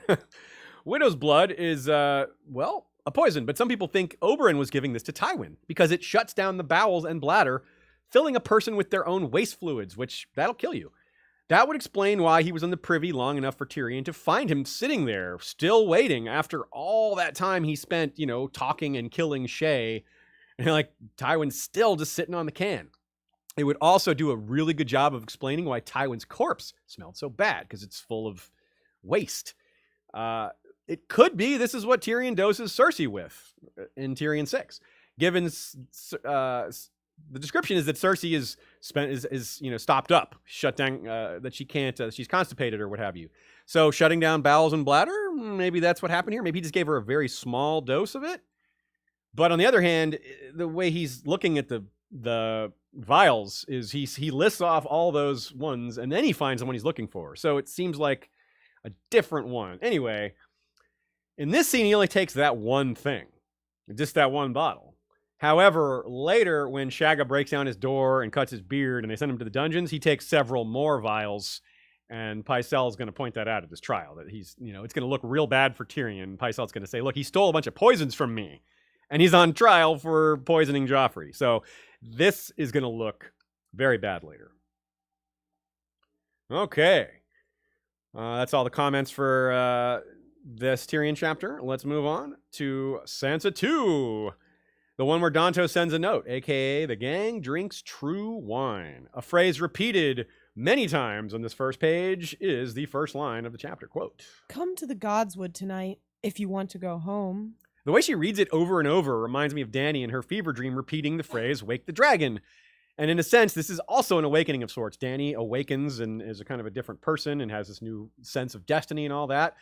It's not as epic or magical for Sansa, but this is an awakening in a sense that she's got hope now, whereas before she had very little. So many of our young POVs are learning. They're losing some of their naivete gradually. Sansa's certainly no exception here. Quote, "All her maids spied on her. She was certain." True. Very true. I mean, yep. She's right to be suspicious of that. It's not paranoia. It's just true. She's also lying better. Despite Sandor telling her otherwise, she is improving. She's getting better at lying. She's practicing it and kind of understanding the ways to lie, like tell them what they want to hear, things like that. And just like some of these other chapters, other characters, a common theme here is people having trouble sleeping. Quote, "She was wide awake when she heard the shouting, distant at first, then growing louder. Many voices yelling together." So she uses this commotion as part of it tells her that she can it'll make it easier for her to sneak to the Godswood when there's other stuff happening. But we want to know what this is. The commotion Sansa hears is explained by Boros Blunt right here. Quote, "Some loose tongues spread tales of the preparations for Tyrek's wedding feast, and these wretches got it in their heads that they should be feasted too. His Grace led a sortie and sent them scurrying." And Sandor maybe sarcastically says, "A brave boy." He doesn't say it sarcastically, but I think he's being sarcastic because this is not, there's obviously nothing brave about heavily armed men attacking starving, unarmed peasants. There's not a single thing brave about that. We get an even different explanation, similar explanation from another point of view in Tyrion 5. Quote, "Only 3 nights past, another mob had gathered at the gates of the Red Keep, chanting for food. Joff had unleashed a storm of arrows against them, slaying 4, and then shouted down that they had his leave to eat their dead." Yeah, so I think this is possibly a separate incident, since one describes Joff leading a sortie, and this is him shooting arrows at them. I never really realized, like, Joffrey has already killed people at this point. Yeah, you're right. Yeah, He's like in very the young. show, they have him kill like Roz by Yeah. this point. I think it's by this point. Yeah, but he's killed Roz, which is like a notable thing, but here he's just killing people indiscriminately. Yeah, and he's younger too. Yeah. in the book. So yeah, it's like, ooh, Joffrey sucks. So very interesting. Now, assuming this is your first reread, but even if it isn't, you can think back to the time when were reading the books for the second time. It's a very different experience seeing Dontos what he really is from the start. When you know that he's paid by Littlefinger instead of thinking, oh, this guy is actually being kind of brave, or maybe at least thinking maybe this guy's being kind of brave. You may have been suspicious from the start on your first read, but now you know exactly what's up. And it's all, when you think about it from the perspective of knowing what's going on with Dontos and Littlefinger, it's so dirty and underhanded. I mean, the way Littlefinger spins it. Anyway, quote, "The singers say there was another fool once who was the greatest knight of all." "Florian," Sansa whispered. A shiver went through her. "Sweet lady, I would be your Florian," Dontos said humbly, falling to his knees before her. Why am I Florian in your Sansa?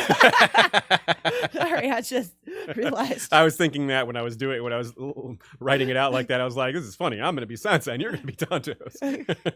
So, given all of Sansa's love for the tale of Florian and Jonquil, and the fact that Littlefinger knows this, oh, how cynical. He's like, hey, so Dontos, this is what I want you to do. Bring up Florian and Jonquil. This is how we're going to really get this to work. It's like, oh, man. He's really playing on her like that. He's really taking advantage.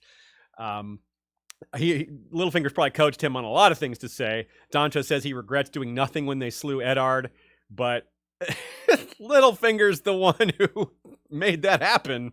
So, of course, this is such a lie. And remember what we saw in the last Jon chapter, which is that both Gior and Jon talk about how my father believed that you can't lie in front of a heart tree because the old gods will know. Here is Dontos lying in front of a heart tree. Well, to be fair, it's not a real heart tree. It's an oak with, it's not a werewood heart tree. It is called a heart tree, but it's not a, old god's heart tree. It's an oak with dragon's breath growing under it. Dragon's breath. The same tree that Sansa and Arya and Eddard spent the night under when they got news Bran had awoken. It was like they did a thanks to the gods for that. But the real risk here to Dontos, or for Dontos and for Sansa here, is this fear. He's scared, and Sansa is right to be scared too. Even though I guess I didn't say that very well. My point is, Sansa is afraid. She doesn't know that Dontos is lying, but Dontos is not lying about, hey, if they catch us, we're both screwed. That's true, right? If any, even though Littlefinger's behind it all, they're taking real risks. That's not a lie. The fact that she's sneaking off to see him and receiving these notes and all that is legit risk. So, of course, in a story with Florian and Jonquil and Sansa, of course, we have to have Sandor. Quote, "It's a long roll down the Serpentine, little bird. Want to kill us both?" His laughter was rough as a saw on stone. "Maybe you do." Yeah, and he knows, because that is probably a nod to Sandor noticing that Sansa was considering jumping off the bridge with Joffrey and killing them both, like taking them both over. So he's like, actually, maybe you do want us both to die. Of course, with Sandor, especially in his early chapters, his early appearances, it's a very common theme for him to mock knights and maids and all that. But of course, there's also this knighthood theme of Sansa thinking about true knights and being saved and all that. Boros Blunt being awful, Sansa thinks about how he's the worst of the Kingsguard. And, of course, he calls Sandor Sir, and that sparks a brief exchange about who isn't and who isn't a knight, which is all very juicy because it fits this theme of who and who isn't a knight and what a real knight should do, and how Sandor's being more, even though he's not really being very knightly here, he's far more knightly than Boros or Dontos and all that. So he changes the subject a little bit later and backs her lie about praying, right? Like, he says she's not a very good liar, but when she says to Boros that, oh, I was just going to the Godswood to visit, she thinks her lie was better this time. And Sandor backs her up. He says, what, do you expect her to sleep with all that commotion going on? What was that commotion? So it's he kind of cleverly steers the subject away from her being out of her room, which is Boris is like, why were you out of your room? But so Sandor just like steers the conversation away for that. So he's protecting her. It's knightly. It's not the, standing in front of her with his sword and shield defending her from harm, but he is protecting her a little bit. It's very subtle, but it's there. So in addition to Dontos and Sandor dancing around the issue of knighthood and bravery and what it means to be chivalrous and all these things, even though they're both kind of the opposite in so many ways, they're both drunk. That's one thing they have in common here. And it's on true wine. I love this line. I don't know why. I think it's so funny. Roy Dotrice reads it really well, too. So here we go. Quote, "True knights," he mocked, "and I'm no lord, no more than I'm a knight. Do I need to beat that into you?" Clegane reeled and almost fell. "Gods," he swore, "too much wine. Do you like wine, little bird? True wine? A flagon of sour red, dark as blood, all a man needs. Or a woman." It's true wine. I love that line. And so he tells interestingly tells the Clegane origin story here. Not his origin story, but the origin story of his house and the 3 black dogs and the yellow field. And it's one of the first mentions of Tytos Lannister. Of course, we still don't get much of an explanation of what kind of person Tytos is, but we do, the fact that he's a Lannister and the Lannisters always pay their debts, that part comes through because the reward to Sandor's family for saving Tytos is large. A promotion to nobility, a tower house, some incomes, things like that. And interesting, there's a very good subtle foreshadowing for Sandor and Sansa coming together later. Whether it's romantic or not, I don't know, but them having some kind of relationship, maybe it's just protector and protectee. Maybe it is romantic. I don't know. But there's some really cool, fun connections here. She thinks at one point in this chapter, she thinks how she wishes she had Lady with her with Dontos, so that Lady could identify falsehoods. And then Sandor says in this very same chapter, a dog can smell a lie, you know. So it's kind of like, yeah, he's sort of auditioning to take Lady's place in a sense, without realizing it. And he says he'll get a song from her one day, whether she wants it or not. And, well, she says she'll give it to her. She says he'll give him a song gladly, but he does force one out of her at the Blackwater. So maybe what that's telling us is that another one's coming, one when it's, her choice rather than kind of threatened and out of her. And also, the chapter ends with him saying, "A hound will die for you, but never lie to you." Well, maybe he'll prove that to her, but to Joffrey, no. he did lie first to Boros, and he lied to Joffrey about it's bad luck to kill someone on your name day. And he does run off. He doesn't die for him. Rather than face the flames of the Battle of the Blackwater, he's like, I'm out of here. So he lied and ran off. So he didn't die for Joffrey, and he did lie to him. But I think he would die for Sansa, and he won't lie to her much in the future, assuming they come together again, which I think they will. I'm definitely on that. I'm not sold on them having a romantic relationship, but them having a relationship, yes. As for who put the letter there, well, probably one of the maids. The answer is right there, even though it's not described. Sansa suspects all her maids of spying on her, and we know that the note was left by somebody, not Dontos, surely. So it's probably just one of the maids. But we don't know which one. So Sansa thinks about Jane, and it's probably a mercy that she doesn't know what happened. Yeah, and that's a good thing. Sansa, in this point in the story, still doesn't know what happened to Jane, even much later. So we hope Jane's in at least a decent spot by the time Sansa finds out about what happened to her, but who knows. Sansa assumes Arya has made it back to Winterfell. I'm not sure why. Maybe it's because she doesn't want to think about the alternative. But Joe asks, and it's a good question, and I don't have an answer for. At what point does she realize that Arya isn't actually at Winterfell?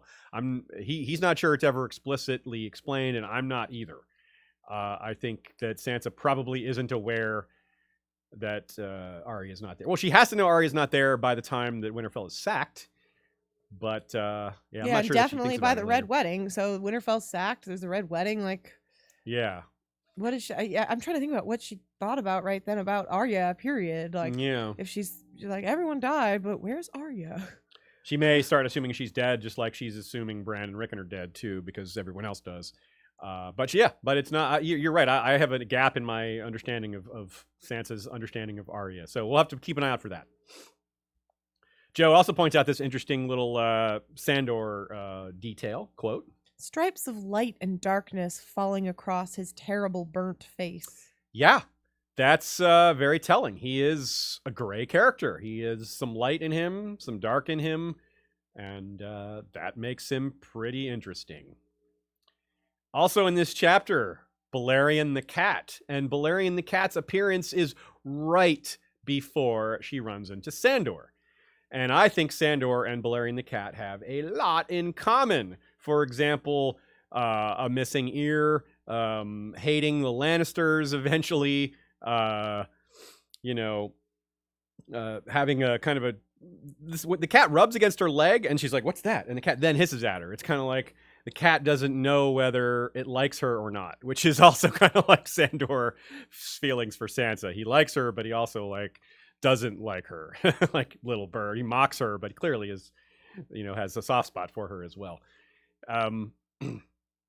So it's neat to see the kitty there. He'll turn up again, of course. We love that cat. And but I really think it's meaningful that she runs into him right before running into Sandor. Oh, the other great parallel between Sandor and the cat is that he's a black dog and she's a black cat. Now, why is he a black dog? Well, as explained in this chapter, the black dogs are the sigil. It's a yellow field with 3 black dogs. The 3 black dogs that died in the yellow of autumn grass, saving Tytos Lannister. Sadly, speaking of Arya and Sansa, she's still here blaming Arya for Lady's death, which I hope they clear that up one day, that Sansa realizes that that's not Arya's fault. It's not fair to blame Arya for that. And I think when Sansa is a little older and has more understanding of agency, and she'll realize that it's silly to blame Arya. That was all Cersei. 100% Cersei. And a little bit of Robert for not stepping in.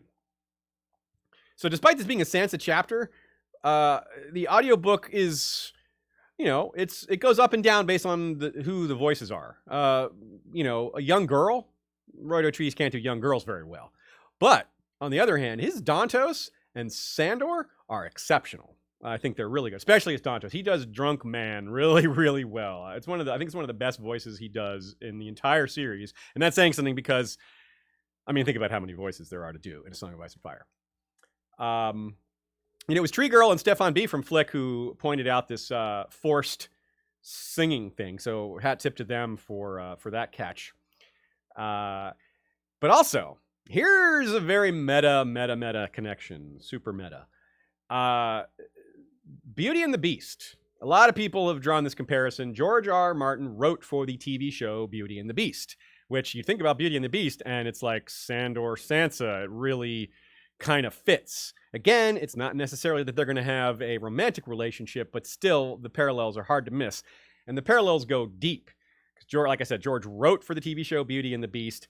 Beauty and the Beast starred Ron Perlman, a.k.a. Hellboy, Linda Hamilton, a.k.a. Sarah Connor of The Terminator, and, wait for it, who was the other major star of Beauty and the Beast?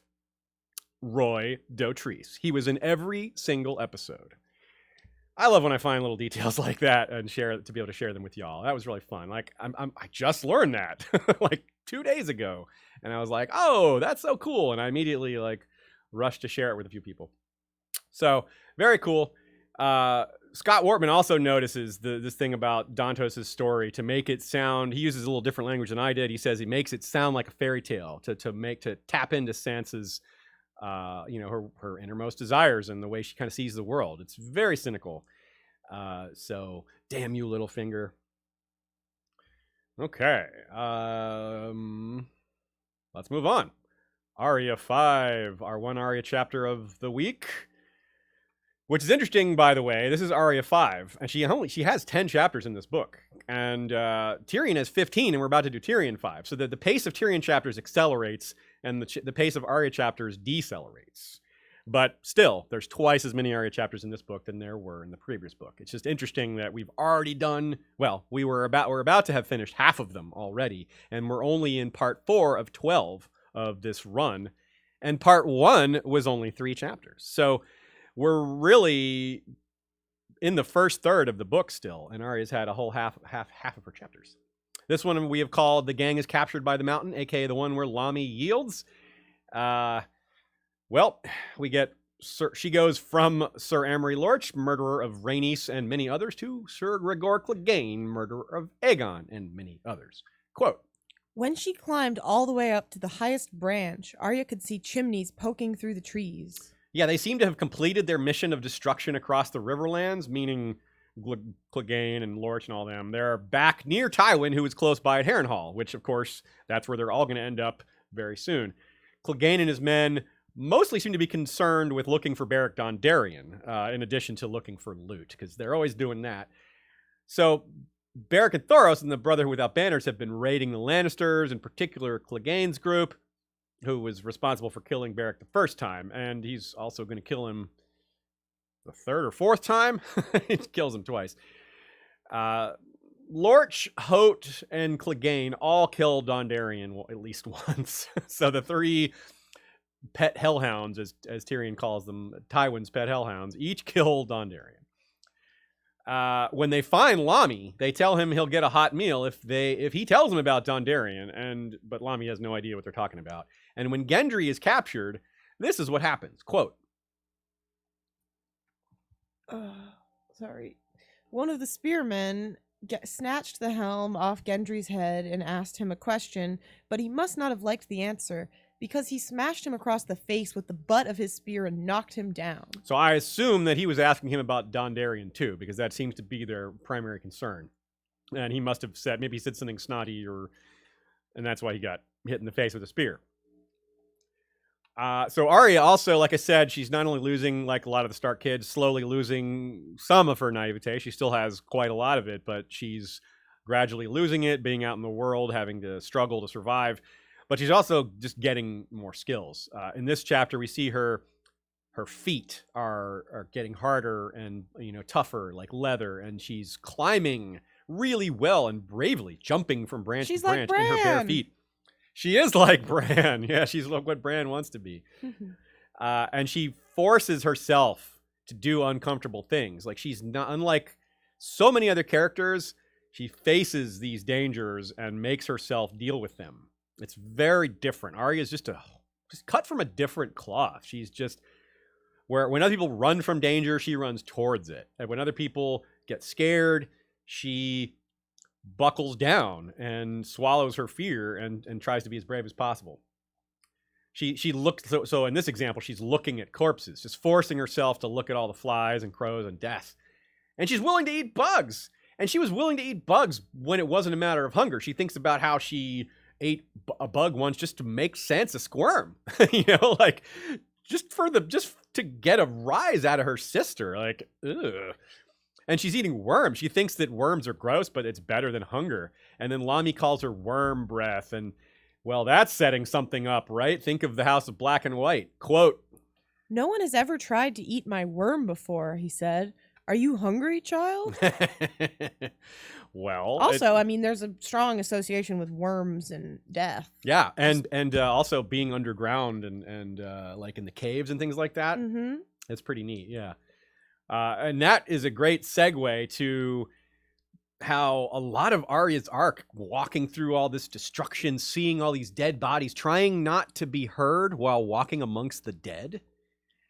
And all these other parallels with the undead invasion, like the language used. Like when she's in the crowd for her father's execution, many listeners noted how all the people around her were faceless and nameless, and it was written in a way that is like the dead are all around her. And the black banners at night, and hiding below the earth from destruction, the smell of earth when everything around her is burning and she gets worms in her mouth and all that. Destroyed towns, deserted landscapes, starvation, tough choices about hurt people. This is all going to happen again, but it's going to be worse. A few of the other people survived in the Tower House. Kurz, Tarber, and Cutjack. And Lorch didn't have any patience to starve them out, so they were still there. And so Arya and Lommy and Weasel and Gendry and Hot Pie hook up with them. One of them dies of a wound he got during the battle, and the other two run off.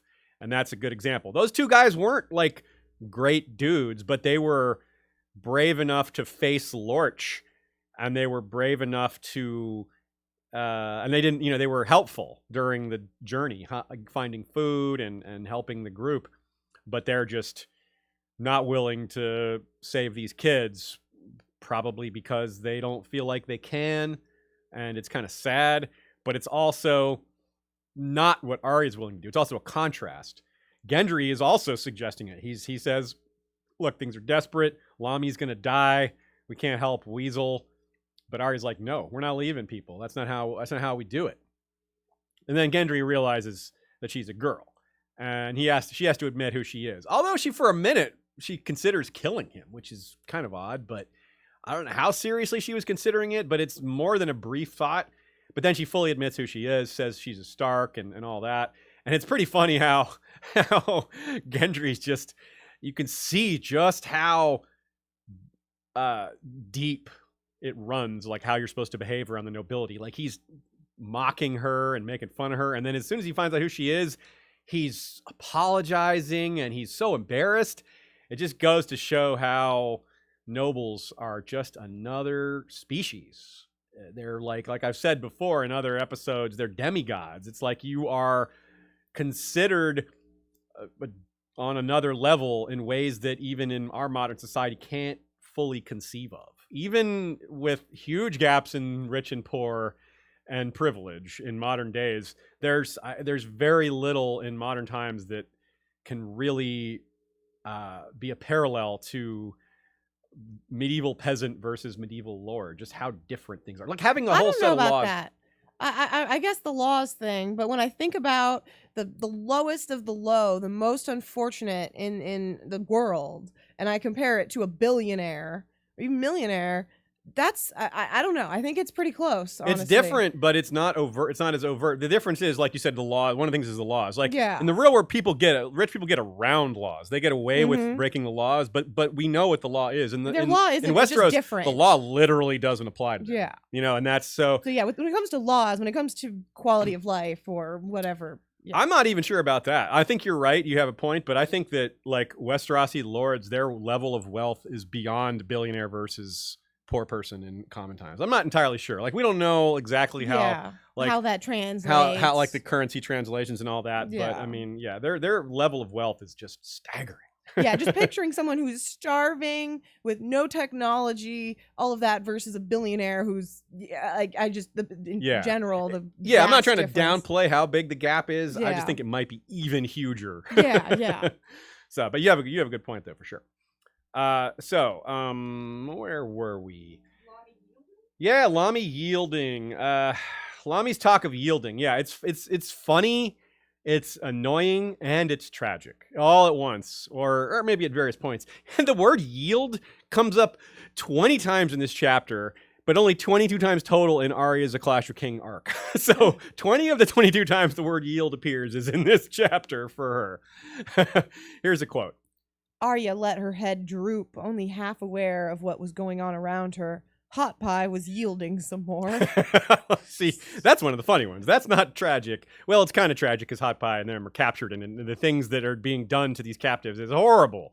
But that line is funny. It's meant to be a little comic relief because of all these horrible things that are happening around. Like Hot Pie is kind of like Dolorous Ed. He's supposed to be a little bit of comic relief for horrible things happening. Later on, Arya's going to consider including Hot Pie in the Weasel Soup plot, but she stops herself thinking, he'd only yield again. So it's too funny. The one who kills Lommy is Raff the Sweetling, and Arya gives him a poignant, similar death in mercy by cutting his carotid artery in his leg. Carotid artery? I'm not sure if that's the right term, but cutting him in a place that you can't stop the bleeding, and then he says, I need help being carried or something to the effect, and she says, think so? And gives him just very, very perfect revenge. It's Polliver who takes her sword. It's Raff who kills Lommy, like I said. It's Chiswick who she tries to bite and then smacks her. And Chiswick is one of the ones who gets killed by Jaqen. So... yeah, Arya gets him back pretty good. And of course, Polliver is going to be killed by the Hound later, and Arya takes Raff herself. More thorough explanations on some of those when I do the Where Are They Nows, because these are some characters that we could expand on a little bit more. And there's some other ones that I didn't mention that we can expand on as well. But let's keep going. Arya, interestingly, Joe points out that Arya wants to kick Yoren. She has this reaction. She's sad that he's dead, but she also has this anger, this frustration. She almost kicks his corpse because she's mad that he didn't take her home. And it's the same thing. She finds Desmond's body, and she almost wants to kick him as well. That was earlier. It's the same thing. He was going to take me home. So, yeah. It's very clever how George puts these two chapters back to back. In Sansa 2, we get the Clegane symbol being explained, and right here we have Arya recognizing the Clegane sigil, and that's kind of a connecting point. It's like a clever way for George to be very economical with his descriptions. It's easy to forget that Arya came out of King's Landing actually pretty well, even though she was dirty and scabby and underfed. She was ostensibly in a group of Night's Watch who normally get left alone. Yoren's experience was that they get left alone. So it looked like she was in good shape to get home. No one knew where she was. She had food, reasonable protection, but that's just gone. like a lot of these small folk all around her, just their lives just gone on a whim. They did nothing wrong, but they're being blamed for being traitors because Beric took stuff from them. They didn't give it, but because their stuff went to the enemy, they get blamed for it. It's really the ultimate in injustice, being blamed for something that they couldn't have possibly stopped from happening. And on top of that, things are just being burned for the hell of burning. It's part of Tywin's strategy is just this destruction. And it's both effective, but also short-sighted. Tywin it's the exact same thing we were talking about in the North. Bolton wants the Hornwood lands no matter whether they're full of people or not. It's the power of controlling them. Whether the Riverlands is burned, starving, or not, what matters most to Tywin is that they control it. The state it's in is secondary to who owns it.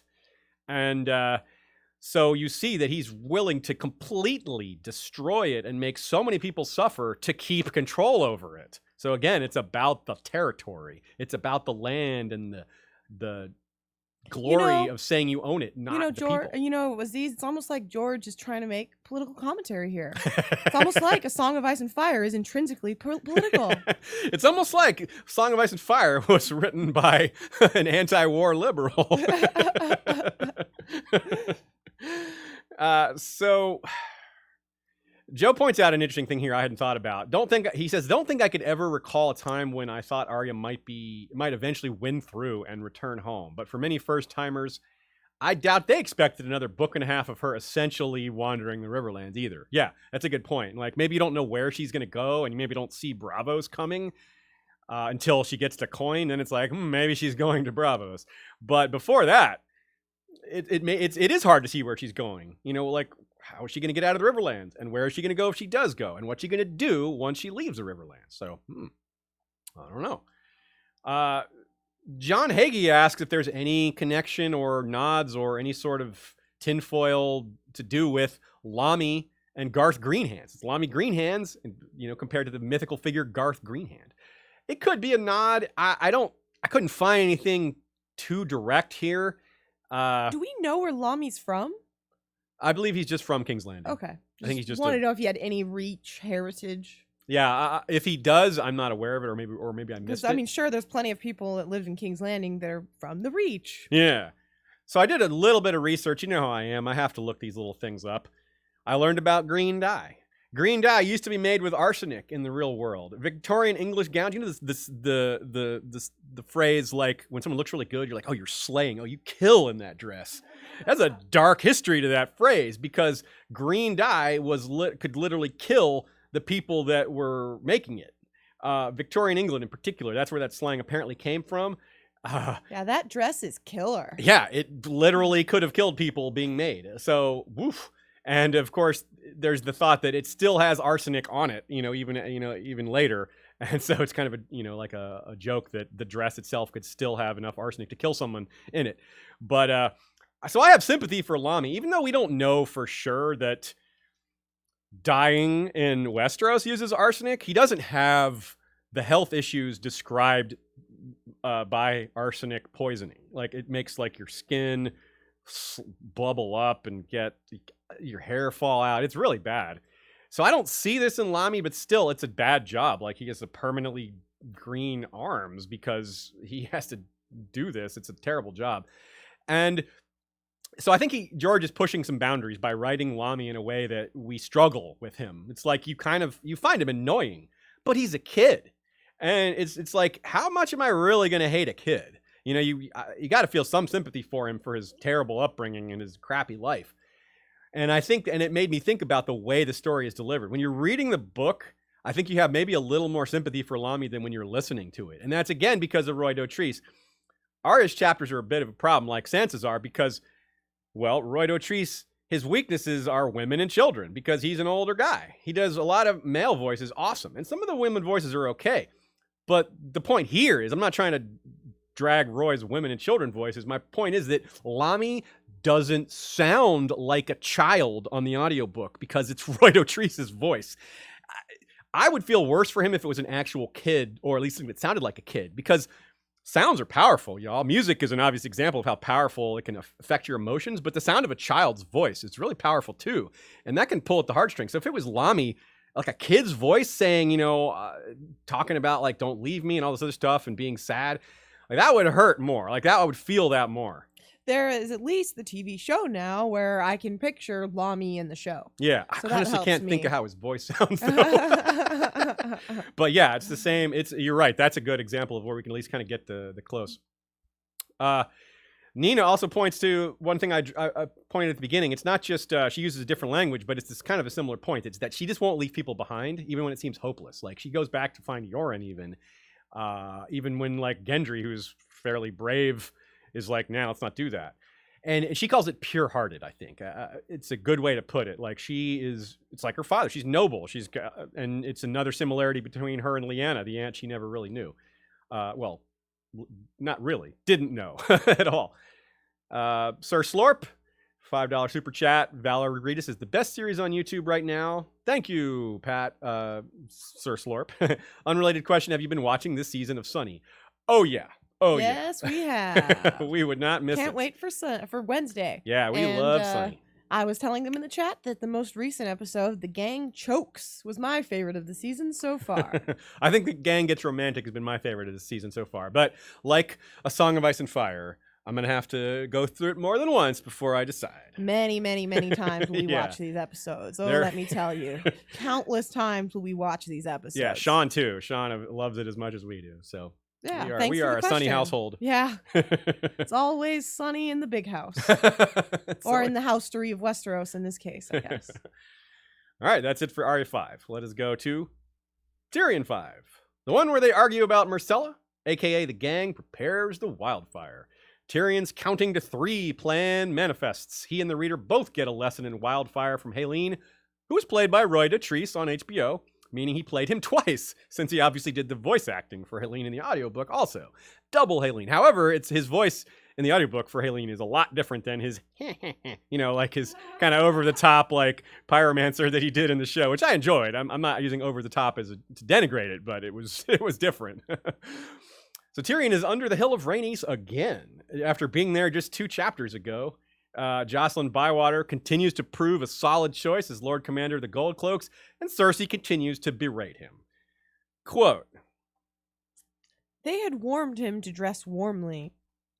And indeed, that quote, again, seems very small, but it's a thesis statement for Tyrion's chapter, because he listens. The point about that opening line, and it's repeated later, he says, "You told me to dress warmly, I dressed warmly. You tell me to be careful with wildfire, well..." And this part of the chapter is just very satisfying. From the wildfire tour to the empty jars test plan, where he thinks through how to make sure the men do a good job. It's like seeing a job well done, from the very clear commands he issues to Jocelyn Bywater, to the way he thinks through the problem, and to the way he listens to people who know what they're talking about. It's just like, I wish more leaders behaved like this. Not that I'm complimenting all aspects of Tyrion's leadership, but this particular thing, the handling of the wildfire jars and that whole thing, is just like, yeah. It's just like I said, it's very satisfying to see a job done right.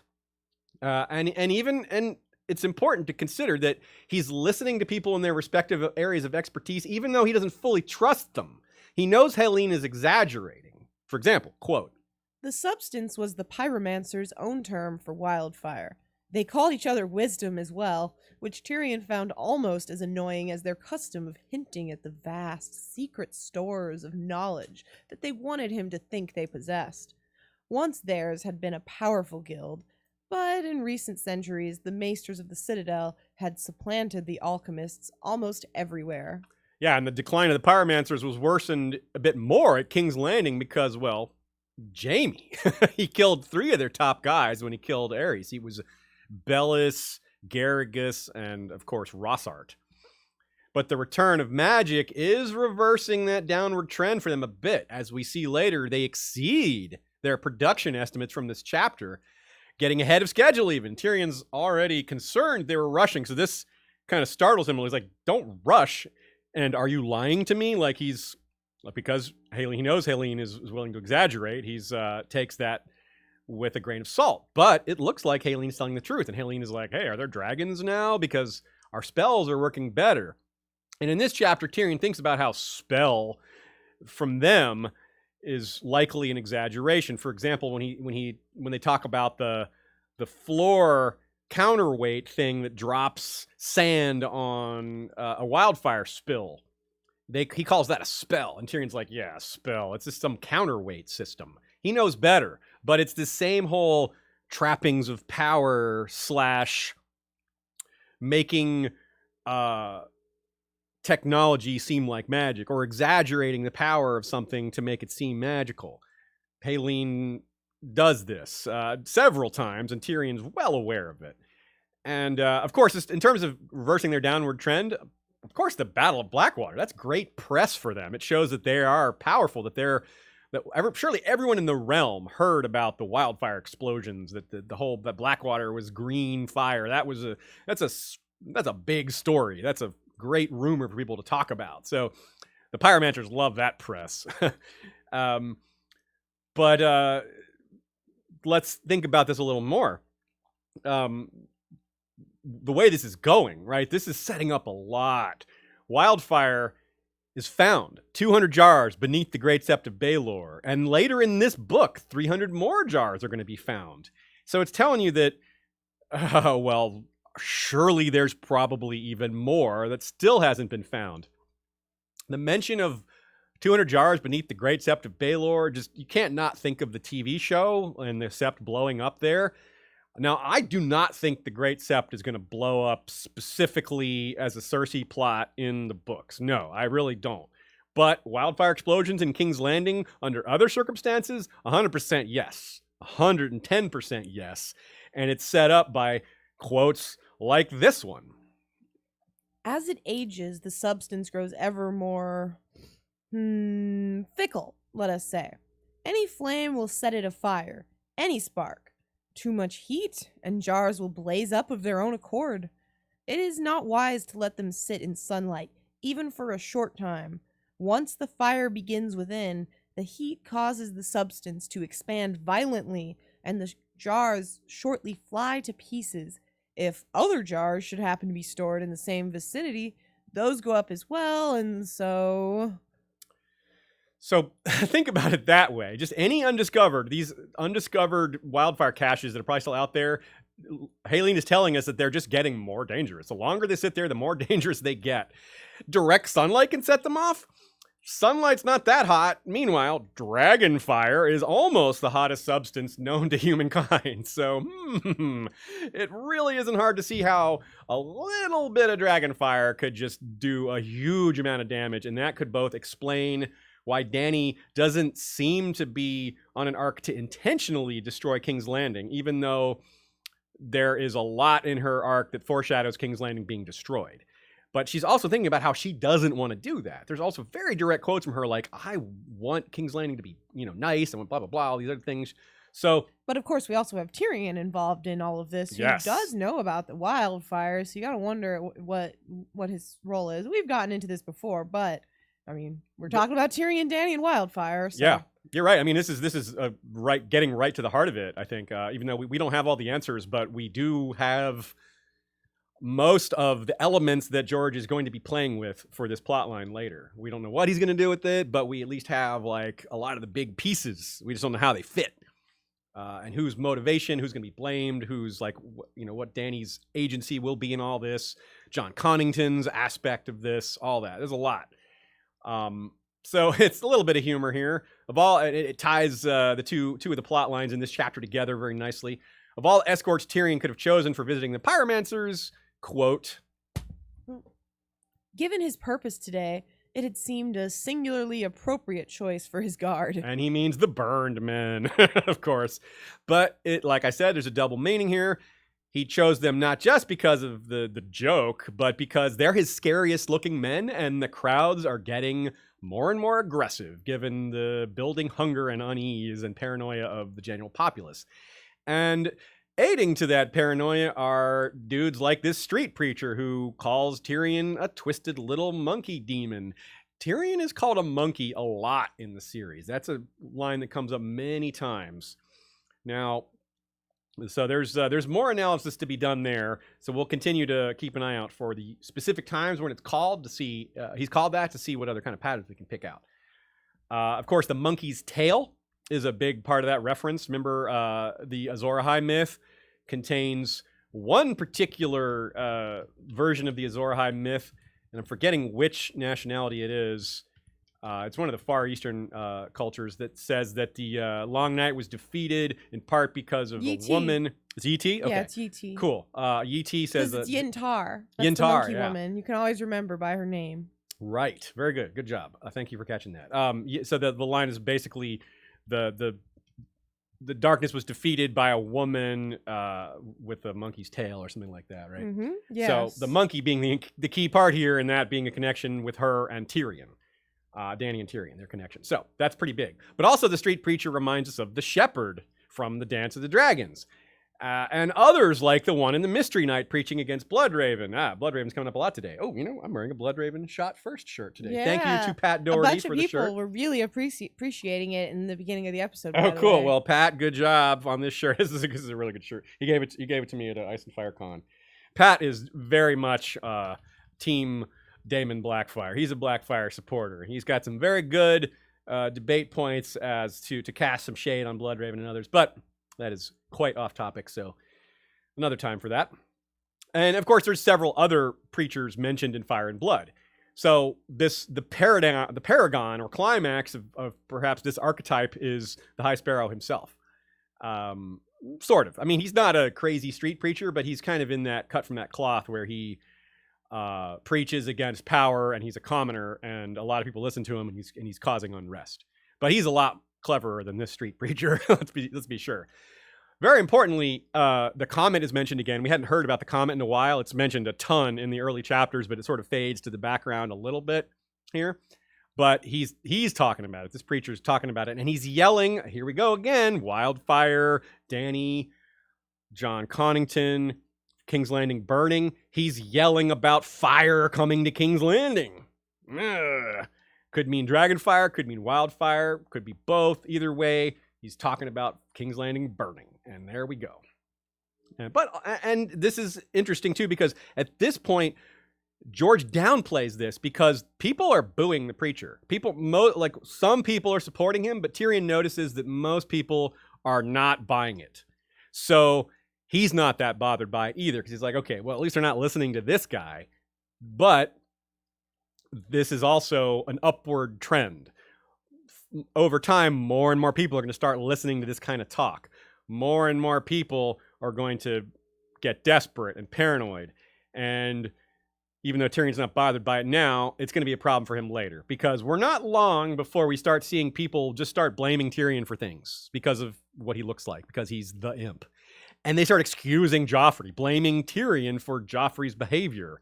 And that's just not very fair, is it? But it's where we're headed. And this is the kind of the beginnings of that, of what leads to the riot and these other problems. Cersei, on the other hand, not learning the lesson of the thing they talked about with Stannis. And, if you tear someone's tongue out, you only prove you fear what they have to say. Cersei didn't learn that lesson. In the next chapter, she imprisons this street preacher and several others. And Tyrion is annoyed by that, but he thinks it's too small of a point to argue. But it's that same point about you're just proving that you're just giving more credit to their words by saying that you fear what they have to say. One thing I didn't think about enough was giving credit to Stannis for some of this. I really focused on how much fear of the war and paranoia and starvation were driving and just like hatred of Tyrion and things like that were driving the unrest. But let's not forget that Stannis' letter was read to the commoners and talked about the incest quite a bit and how that is a big issue. And that's one of the things the preacher brings up is the incest. So you got to give Stannis a little quote unquote credit for preparing the way for his invasion by making things difficult for the Lannisters. Cleos Frey arrives with the peace offer. Now, we don't need to talk about the peace offers because the peace offers are just show. Neither side has any intent of accepting the other side's peace offers. They're both ridiculous. But, of course, the escort to bring Cleos back is very important because even though he doesn't tell Cleos, what he's doing is sending a break Jaime out of prison squad and hiding them amongst Cersei's guards, who she's sending to as a decoy. Tyrion notes that having a couple of dudes escort Cleos, they're going to be watched. But if it's 100 dudes escorting Cleos, they won't all be watched, and so he's going to hide his secret dudes within that group of 100.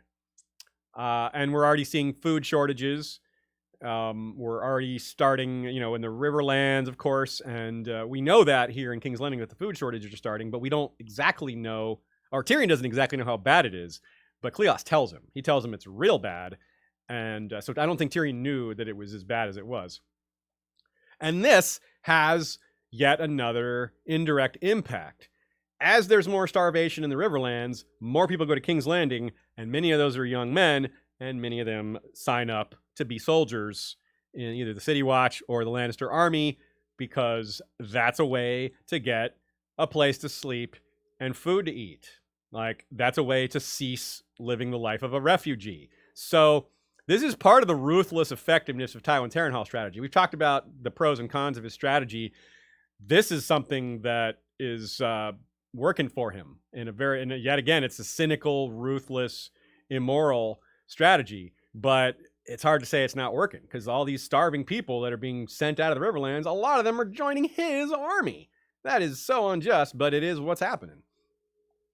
Now, Tyrion doesn't want Robb to know about the hunger in the city, though. Even though these men coming in are actually helping, they're not fully helping, because not all of them are joining, and not all of them are able-bodied men. So there's still the issue of hunger, even though some of it's abated by making some of them soldiers. So Tyrion doesn't want that part known, because he doesn't want that weakness exploited. But Robb does realize that sitting around is helping Tywin more than it's helping him. Robb thinks about that. It points that out in the next Catelyn chapter, that, yes, sitting here isn't the worst thing, but it's helping Tywin more than it's helping us, so we got to do something. And that's part of why he decides to attack West. It's attack Tywin's base. So it's not clear whether part of his decision was realizing that the starving men in the Riverlands were more likely to join Tywin's army than his, but it's quite possibly part of that calculus. So Tyrion is getting more blame than Cersei for a lot of this, which is kind of unjust, but she's a big part of the next chapter. And the next part of this chapter, which is the final part of the chapter, which is their negotiations over Myrcella and Dorne. Now, here's where Cersei's got some points. Given what Tywin and Gregor and Lorch did to Elia and her children, you can understand why Cersei doesn't want Myrcella sent down there. Like, we killed their kids. Don't send our kid there. So, I mean, she's got a point. And he says, Tyrion's like, I promise you, nothing will happen to Myrcella. Oops. Yeah. Cersei was right. Tyrion, I guess he kind of made it worse for her. It was like like a jinx there. He said, Tyrion, he's like, I promise you, nothing will happen to Myrcella. Whoops, yeah, sorry. And again, we got to come back to this point about them being more tractable. So, meaning Tommen. Imagine if they had sent Tommen down there. Like what Varys was thinking, that Tommen was going to be sent down, and Tyrion doesn't correct him, but that's not a good idea. Like, that's an even worse idea than sending Myrcella down there. I mean, crowning Myrcella, that's one thing, because most of the realm will just say, hey, that's not even legal. But if they were to crown Tommen, well, that is legal. Tommen is next in line. And if they control him, just like Renly said, he who controls the heir, or he controls the king, controls the kingdom. And so sending Tommen to Dorne would have been a mistake. But that wasn't actually ever on the table. It was just part of Tyrion's smokescreen. However, I think someone could have realized that it wasn't Tyrion. Like, Varys might have been able to figure out that wasn't really Tyrion's intent by thinking it through more and being like, wait, would you really send them down there? Anyway, it's possible that Varys was actually pretending to not know the truth. I think that's a reasonable interpretation of Varys' telling Tyrion that, oh yeah, you were going to send Tommen to Dorne. Yeah, that's clearly the conclusion. He might have been playing along and letting Tyrion think he was fooled. Just something to consider as well. So they discuss the situation with regard to the war, meaning him and Cersei. Tyrion tries to assuage Cersei's feelings on it. She doesn't know a lot of the details, and she doesn't like that Tywin is sitting there waiting. She thinks it's inaction. She thinks it's cowardice. But as we just explained with Rob's take on the situation, and Tyrion says some of the same things, no, waiting is actually to our benefit. It's helping us more than Tywin. Cersei doesn't believe Tyrion. She's like, you're just making all this up, aren't you? But no, Tyrion's telling the truth. Although he does leave some details out, mostly to keep her from being paranoid. Tyrion doesn't want her to be calm and collected, but he also doesn't want her to be too paranoid. It's a tightrope walk. He points out that they have a new host forming in the west, but doesn't mention that the north is probably active as well, which we've been seeing in Bran's chapters. Indeed, things like ships are being built. So the north is also using this time wisely, even though Rob's campaign in the Riverlands, the waiting isn't great for them. That's a separate issue than what the rest of the north is doing in this interim. So we also find out through this conversation that Tyrion, that Pycelle leaked to Cersei. We know that. And he never actually offered Tommen to Lysa. Though, it's an interesting what if to consider if Doran had rejected the Myrcella offer, which he probably never was. It was a really sweet offer. And he loves the idea of getting Myrcella in his hands. If for some reason he had rejected it, maybe the Tommen Lysa thing, or Tommen Sweet Robin thing would have happened. But it's weird. Or rather, Myrcella Sweet Robin. That could have been like his backup plan. But we never get to that point. Now, to be fair to Cersei, she's really upset with how much Tyrion is doing without her, and how he's not, making her a part of these decisions. She's kind of got a point. He does the chain, the wildfire, the marriage to Dorne, the getting rid of Janos Slynt, all without her knowing anything about it. Not that I am advocating that Cersei should have more control, but from her perspective, she's got something to complain about. Well, he is leaving her out of these decisions. I mean, Tywin wanted her left out of these decisions, so there is that. But if we're trying to understand her perspective and her frustration, well, she's got a little bit of a point. Joe Buckley wonders what would have happened if Joffrey had been allowed to play with Wildfire. Tyrion's like, yeah, we got to let's keep this on the down low a little bit. Don't let Joffrey find out about this stuff. Yeah, I have to agree with that. Joe also wonders, because of the talk in Fire and Blood about subsellers, and in this chapter in the Pyromancers Guild itself, about being built around King's Landing, and he wonders if some of those were commandeered by Aerys for some of these wildfire caches, which is entirely possible. That might be where some of those undiscovered caches are still hiding. We get the first little, like I said, this is, I didn't mention the Faith Militant, but I did mention the High Sparrow, so it's kind of similar. Now, Joe quoted this here. This is a good one. The gods alone know what side they started on, but they're on their own side now. Yep, that's Joe says, points out the similarity to that and the broken man speech, which is like, ooh, you can't even say broken man speech and not make me go, oh. But he's right. That it's not just the mentioning of that speech, but it is a good parallel. All these people, they just have nothing to do. They've been abandoned by all the nobility, and they're kind of helpless. Their best bet is to band together to form their own source of power, their own bit of protection, what little they can have. The Pyromancers Guild Hall. That sounds like a really neat place. I like the world building stuff and the way George describes it. Quote, the Gallery of the Iron Torches, a long, echoing chamber where columns of green fire danced around black metal columns 20 feet tall. Ghostly flames shimmered off the polished black marble of the walls and floor and bathed the hall in an emerald radiance.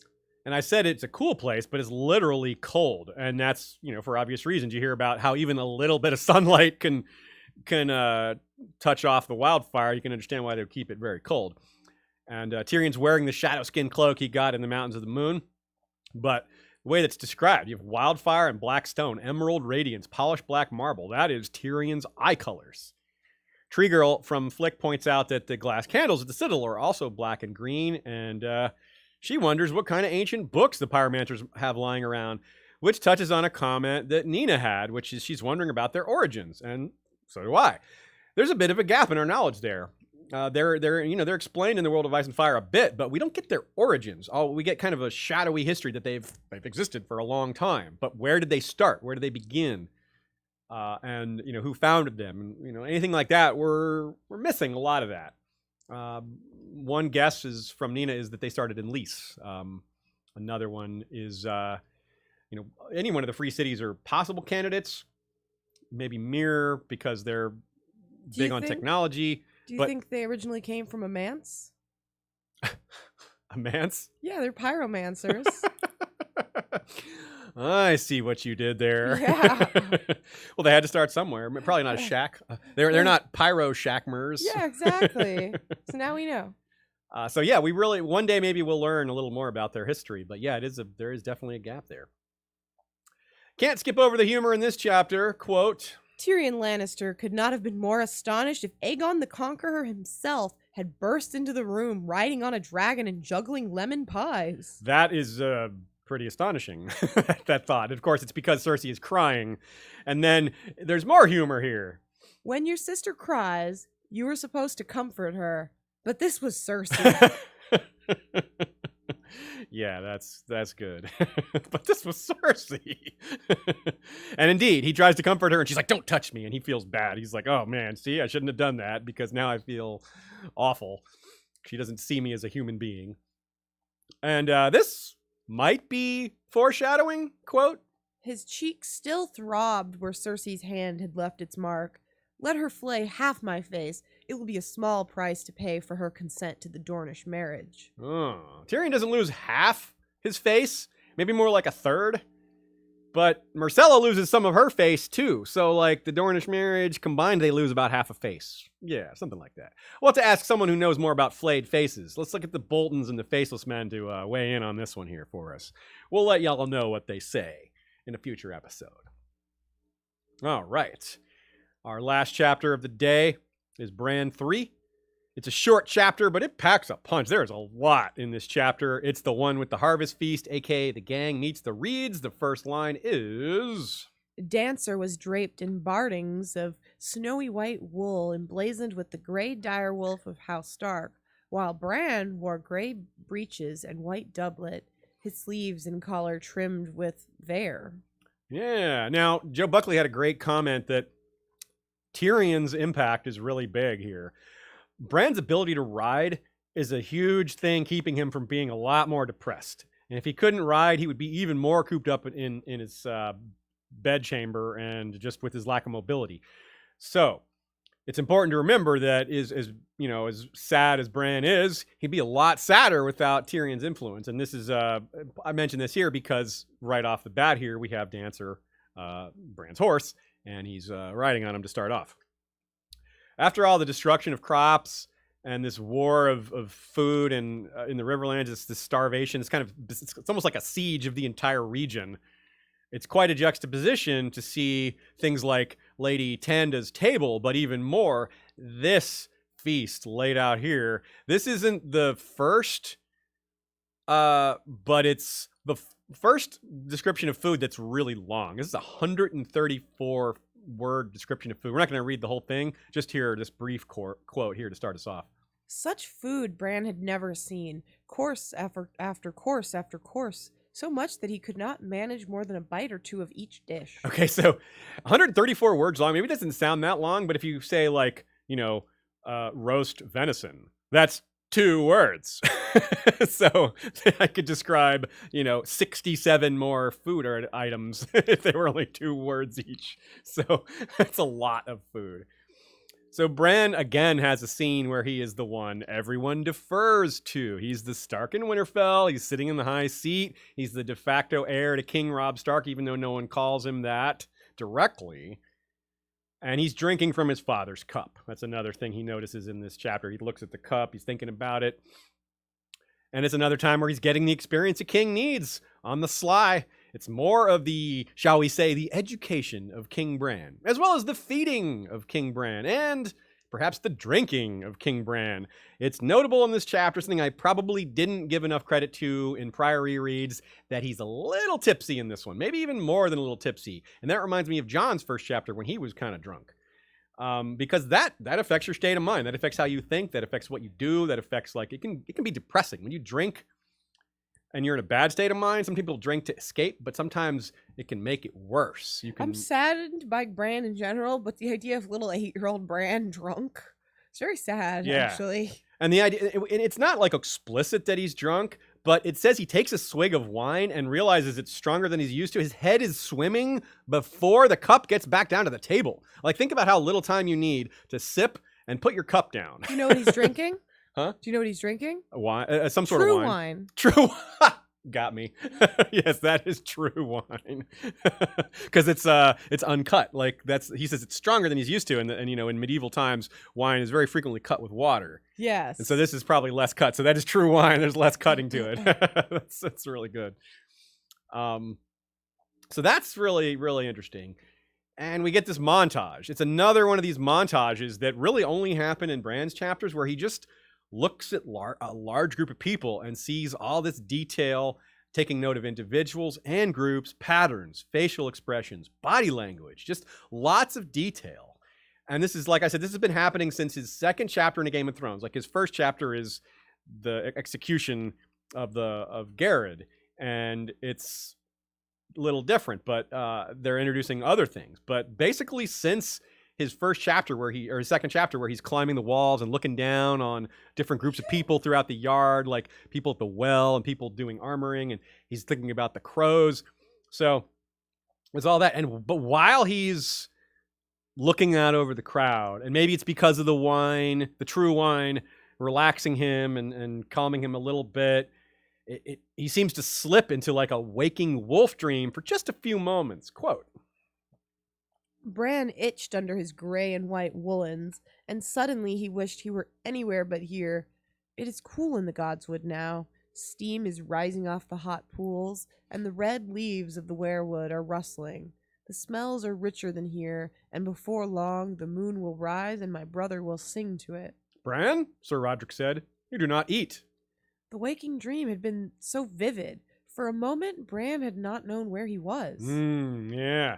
Roderick again says that Bran will make a fine Lord of Winterfell. It was the same thing that Bran said, no, I won't, to his last chapter. Again, but he's not saying anything about king. No one said he won't make a fine king of Winterfell or king of the North, which is what Roderick should be saying. That is the way the hierarchy plays out there, if Robb doesn't have his own kids. And Bran is correct with how things are going to play out here. Quote, Bran had not wanted the phrase at the high table, but the maester reminded him that they would soon be kin.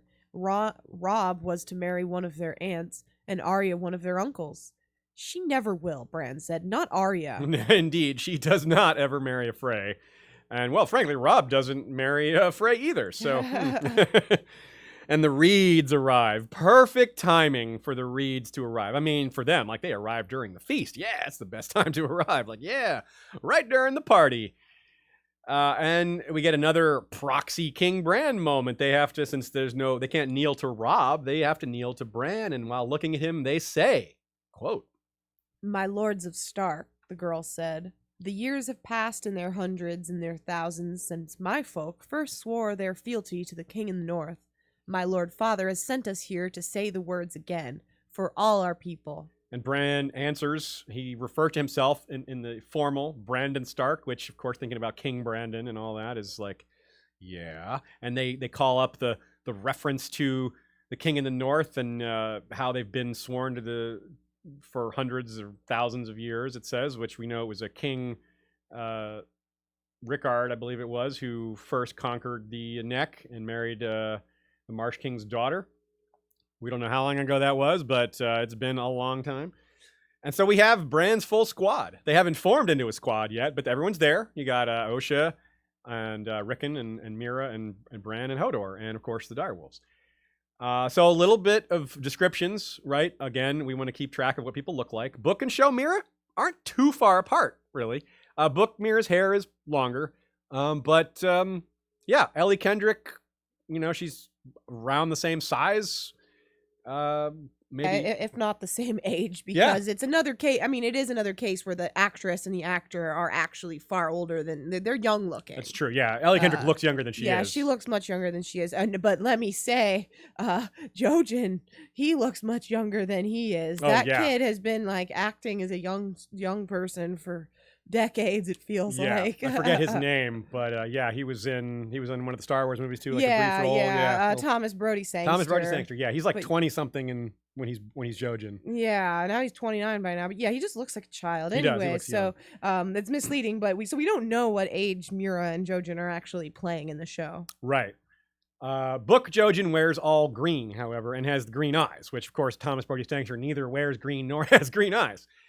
But more interesting than their appearance, that's just to keep things straight. But if we're getting into the real details, the more important details, their oath is really interesting. I swear it by earth and water, said the boy in green. I swear it by bronze and iron, his sister said. We swear it by ice and fire, they finished together. It's an ancient, simple oath that says a lot. Ice and fire, they say. Damn right. And it's a perfect oath for a king, too. It's very honorable. It's very, fully submitting, swearing by all these sacred sort of elements. But the fact that they say ice and fire, that's the first time that's basically said at all. The next time we see that line or anything like it is the cup of fire and the cup of ice in the House of the Undying. And then Rhaegar in A Storm of Swords is going to say, his is the Song of Ice and Fire when Dany has that vision and she sees Rhaegar holding up newborn baby Aegon with Elia. Hat tip to Nina and Laura Brandos for looking up those next couple examples of when the phrase ice and fire is used. So, yeah, they're kind of, Mira and Jojen are kind of ahead of the game here, swearing to the future king, well in advance of when he's actually going to be king. So the reads, interestingly, Bran doesn't stay at the feast very long, goes back to go to sleep. And because Bran is still having his visions, he sees that the Reeds go to visit the direwolves pretty quickly. It doesn't sound like they stayed at the feast very long. And something kind of odd happens here. He won't hurt me. This is not the day I die. The male walked toward them, unafraid, and reached out for his muzzle, a touch as light as a summer breeze. Yet at the brush of those fingers, the wood dissolved, and the very ground turned to smoke beneath his feet, and swirled away laughing, and then he was spinning and falling. So there's a lot of questions about that. One, I think it was Stefan B. from Flick asked if this is is Jojen's touch enough to knock Bran out of the warging? Jojen's that good drug. Yeah, that's what Bran needs to fall asleep properly is Jojen. Seems counterintuitive, but there we go. Or if this is just him still thinking about Jaime, because the falling thing had been raised prior, and so maybe he's thinking about that. It's not clear. But it is unusual, and this seems to trigger more feelings or sensations, his fall from the tower. But I really don't have a good answer for why the Green Dreamer's touch would have this effect. So I don't know. I wish I had an answer, but we'll have to. Hopefully, we'll learn more about how the direwolves work and all that. Maybe we'll have an answer later. Have we seen other people touch Bran when he was feeling like this much? I don't think so. Because I'm curious if it was a specific Jojen thing or just people touching him in his body, bringing him out of things. Good question. Well, so I need to keep an eye on for the future. Yeah. I don't have an answer right now. So Jojen can also apparently feel the wolves, and Mira can't. He has this sense of them. He knows that Shaggy is full of fear and rage, which is completely accurate. That's how we know he's legit with his detection skills here. And he describes Summer as stronger than he knows, which also seems to be true. So how did they find out about this? I mean, surely word has spread all over the north. The Starks have direwolves. I mean, that's going to be the stuff of rumor in a lot of places. This is not something that's going to be kept on the down low. But still, how does the Reeds get news? The neck. How does news come in and out of the neck? Right? They don't have ravens, as we're told. The castle moves. You know, their people don't trade with the real world nearly as much. The real world, the rest of the world is what I meant to say. So it's interesting. They're just not, they're not as part of the Seven Kingdoms. They're kind of in their own little microcosm. So you wonder, like, how this information gets to them. Oh, and maybe there's a supernatural element to it. Maybe it's just simple as Jojen's green dreams. It could be that. Certainly the dreaming is a part of the reason why they're even there in the first place. Howland Reed sends them because he hears about Bran's dreams. And the presence of the Reeds, speaking of Howland Reed, triggers a very important memory in Bran as he's going to bed. Quote, "The finest knight I ever saw was Sir Arthur Dane, who fought with a blade called Dawn, forged from the heart of a fallen star. They called him the Sword of the Morning, and he would have killed me but for Howland Reed." Father had gotten sad then, and he would say no more. Bran wished he had asked him what he meant. He went to sleep with his head full of knights in gleaming armor, fighting with swords that shone like starfire. But when the dream came, he was in the God's Wood again. So in part, this is George R. Martin reminding the reader of this very important plot connection to Game of Thrones and Ned's dreams, saying, oh yeah, these are the kids of the only survivor of Ned's party who fought Sir Arthur, Sir Gerald Hightower, aka the White Bull, and Sir Oswell Went at the Tower of Joy. Now, consider how I worded that. I said the only survivor of the people who fought. Right, there's other people who probably were at the Tower of Joy that weren't involved with the fighting who may be able to give us some information on what happened there. But the only, like Willa, for example, or Wyla, whoever you say her name. But the only one we know for sure was there and a witness is Howland Reed, and he is alive. So this is George connecting those plot threads, because we haven't heard about Sir Arthur, we haven't heard about the Tower of Joy, we haven't even heard Lyanna's name in a while. So this is all coming back like, oh yeah. And in the ensuing meantime, George has slyly added quite a bit more detail about the Tower of Joy in terms of some of these other people that were involved. The Wents have been mentioned a lot since Ned's fever dream, and the Hightowers as well, especially Jorah, bringing up both of those houses during his Lyness story, for example. And the Wents we talked about a lot in Arya and Catelyn and Tyrion's chapters at the least. So since all that's happened, we have a lot more detail, even though we still don't have answers. We have a lot more detail and we have a lot more understanding. So the Reed's arrival is obviously super important for Bran's arc. It's like, oh, all the squad's here. Pretty soon we're going to take off and head north. But even though they're going farther, even though they're going in the opposite direction of the Tower of Joy, the Tower of Joy plotline is part of Bran's arc as much as it is anyone else's. Since Ned's gone. So that's where we're going to see a lot of it. And of course, we all have been thinking for a long time that maybe Bran's going to look through the weirwood and see the Tower of Joy story, just like the TV did. Well, the story itself will be a little different. I mean, the mechanism will be similar in that that's how we learn the truth. But it's not a sure thing because we also have Howland Reed and these other, and maybe Willa and other people to tell us about it rather than giving it to us in a vision. Joe points out something I never really thought about. Meera and Jojen went to Winterfell on their own. They just, two young people just traveling there by themselves. I'd never thought about that. It's a great point. Like everybody else comes in like a group. Like even Danella Hornwood has 6 guards. It's not many. It's not enough to stop the Boltons later, but it's something.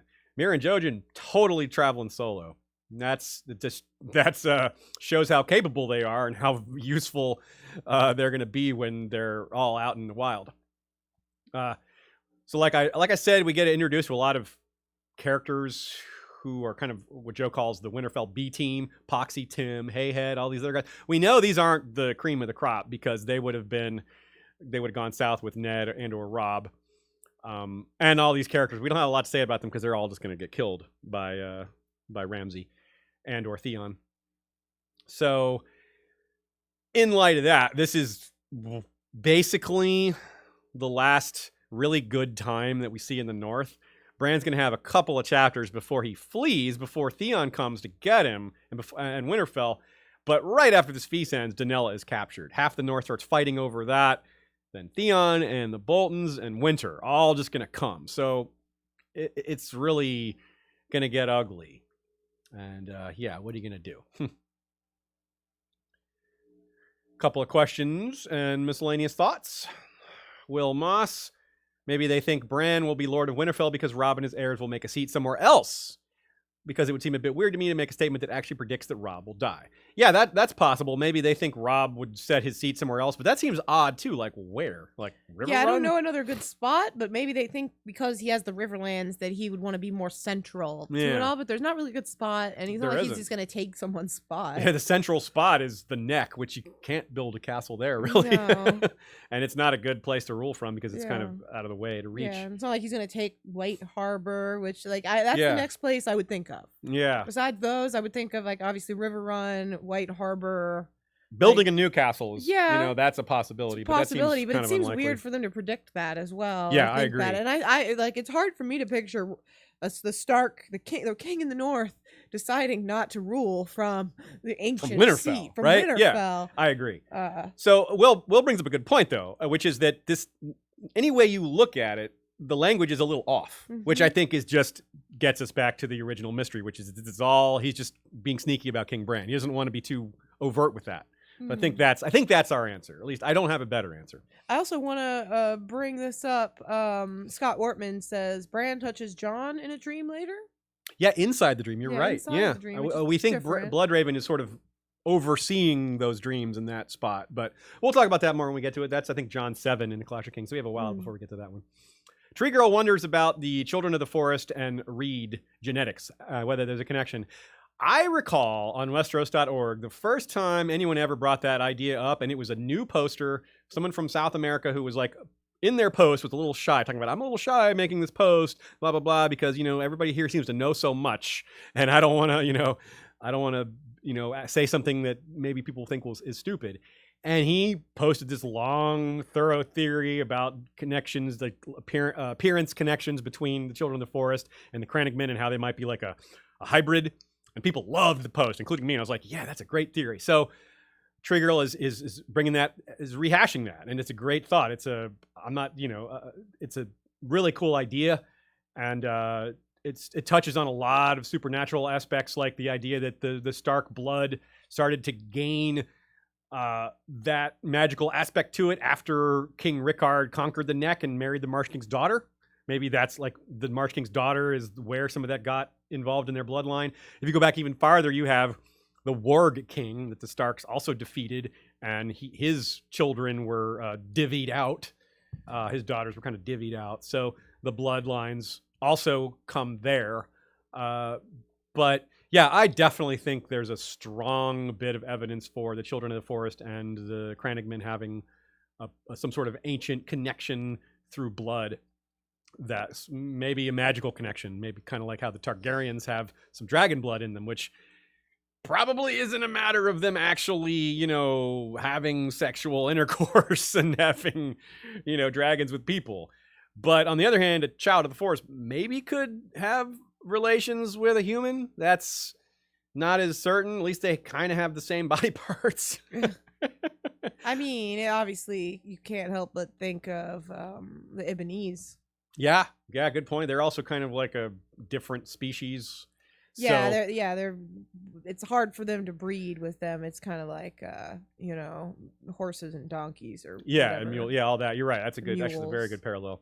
So yeah, I'm not sure where we can't get too much detail there, but the like I could connecting points are very strong. Yeah, I could see a female child of the forest being unable to have a human baby, whereas a human woman could have a child of the forest baby. Yeah, maybe that kind of thing. Anyways, Nina points out that there's this feast has some parallels to the tournament in Harrenhal, which was kind of the last big party before the rebellion, which is what's happening here, as other people have pointed out, that this is like Joe Buckley pointed out, that this is kind of the last bit of goodness before everything really goes to hell. Even down to the unexpected Reed aspect of these two stories, like the Reeds show up here and Howland Reed shows up at the tournament of Harrenhal kind of unexpectedly, and his appearance causes things to happen. So that's neat. That's a really good one. I had not caught that parallel. Stefan points out that Bran's loneliness is very similar to Jon's, especially not Jon's right now, Jon's later when Jon is in charge. When Jon is Lord Commander and how he doesn't feel like he has a lot of people he can confide in. He doesn't really get along with the other officers. He kind of keeps his own counsel, which is a problem because he hasn't communicated a lot of his plans and his thoughts to his officers. That's not a problem for Bran, but it's a similar isolation at the top. Like, they don't feel like they have people they can trust. They don't have like certain close people. But Jon has a few friends that he can trust. And here we have Bran getting his people that he can trust. He's getting, his first real friends that are going to be around him. I like Bran throwing a little shade here, a little humor. Quote, Ser Roderick reminded him to send something to his foster brothers. So he sent Little Walder some boiled beets and Big Walder the buttered turnips. I think Tommen and Bran would have gotten. Remember back when Ned says that he wants to bring Bran to King's Landing because he thinks that Bran's sweetness could help like bridge the gap between the Lannister kids, and it's like, yeah, Tommen hated beets too, so Tommen wanted to outlaw beets. So I think Bran and Tommen would have gotten along. Yeah. Too bad they never get that chance. And Rickon, a little more, just a little more hint of just how wild Rickon is. It's hard to connect this to Aerys, but I think of Aerys because Rickon says he won't let anyone cut his hair and bit the last person who tried. He bit a girl that tried to cut his hair. It's like Aerys wouldn't let people cut his hair or his nails either. It's for different reasons, and I don't really think that's a parallel, but I couldn't help but think of it. Mostly it's just that Rickon is wild and getting wilder because he doesn't have parenting, and the support network he grew up with is dramatically different. But more on Rickon later. Also, to do with Rickon, by the way, I mean, we talk a lot about the impact that Rickon makes on Shaggy Dog. Yeah. But also, like, Rickon's so tiny, so small. I mean, his mind has to be way more influenced by his wolf than the other people would be. That's so a great if a wolf point. is like kind of like already wild, of course Rickon's going to be influenced. Yeah, it's not it doesn't have like an adult or even like an 8-year-old's perspective on what's normal and what isn't. Yeah, exactly. So he could just, it goes both ways. I think they feed into each other. Basically. It's not going to seem as strange to a 4-year-old that this is happening because it's like, well, this is how the world works. Like he doesn't know how things work. This is just things are happening. And if that's how it works, why bring it up to someone? Yeah, it's just kind of natural to him. And how he could express it as a 4-year-old, he doesn't have the words to like express himself properly. Mm-hmm. And of course, being all angry and frightened and sad doesn't help either. All right, well, that is it for Bran 3. Let's a real brief description of what's coming up next. Some thanks, and then we're done. Catelyn 2 next week. The gang fights for Rainbow Cloaks, aka the one where Brienne wins. Jon 3, the one where there aren't any boys, aka the gang meets Craster and Gilly. Theon 2. Theon tries to bang his sister, aka the gang starts a war. Tyrion 6. The gang hears Stannis is fighting Renly, aka the one where Shagga's a barber. Arya 6. The gang gets tickled, aka the one where Arya starts her list. Daenerys 2. The gang finally learns Robert is dead, aka the one where they explore Karth. If anyone's going to Ball at the Wall in Nashville next week, we will see you there. If you don't have a ticket yet, it's this weekend. It's this coming weekend, this Saturday, October 26th. If you don't have a ticket, we do have a couple of extras. Message us, maybe we'll hook you up. So thank you on behalf of myself and Ashea. Thank you to all the live attendees, everyone who supports us on Patreon, Joe Buckley, Michael Klarfeld, our wonderful History of Westeros mods, Nina, all of the commenters and members of the Facebook group who have added great thoughts to this to make this episode richer and more thorough. Same goes for everyone who's on participating on Flick, which the link to join either of these groups is below.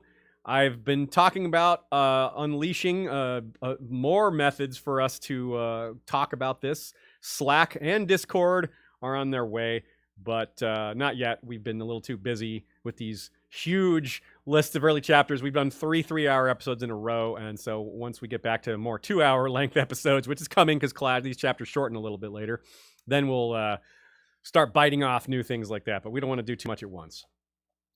So anyone else who shared, anyone else who spreads this news to their friends, anyone who's reading along, we thank you as well. We are so happy to be in this community and so thankful to be able to do this every week. It's super fun. I am so glad to be doing it with y'all. I'd be glad to be doing it by myself, but it's so much better to be doing it with y'all. So hey, right on. All right, that's it. Until next time, We will see you then, and you know what to do. Valar, Rereadis.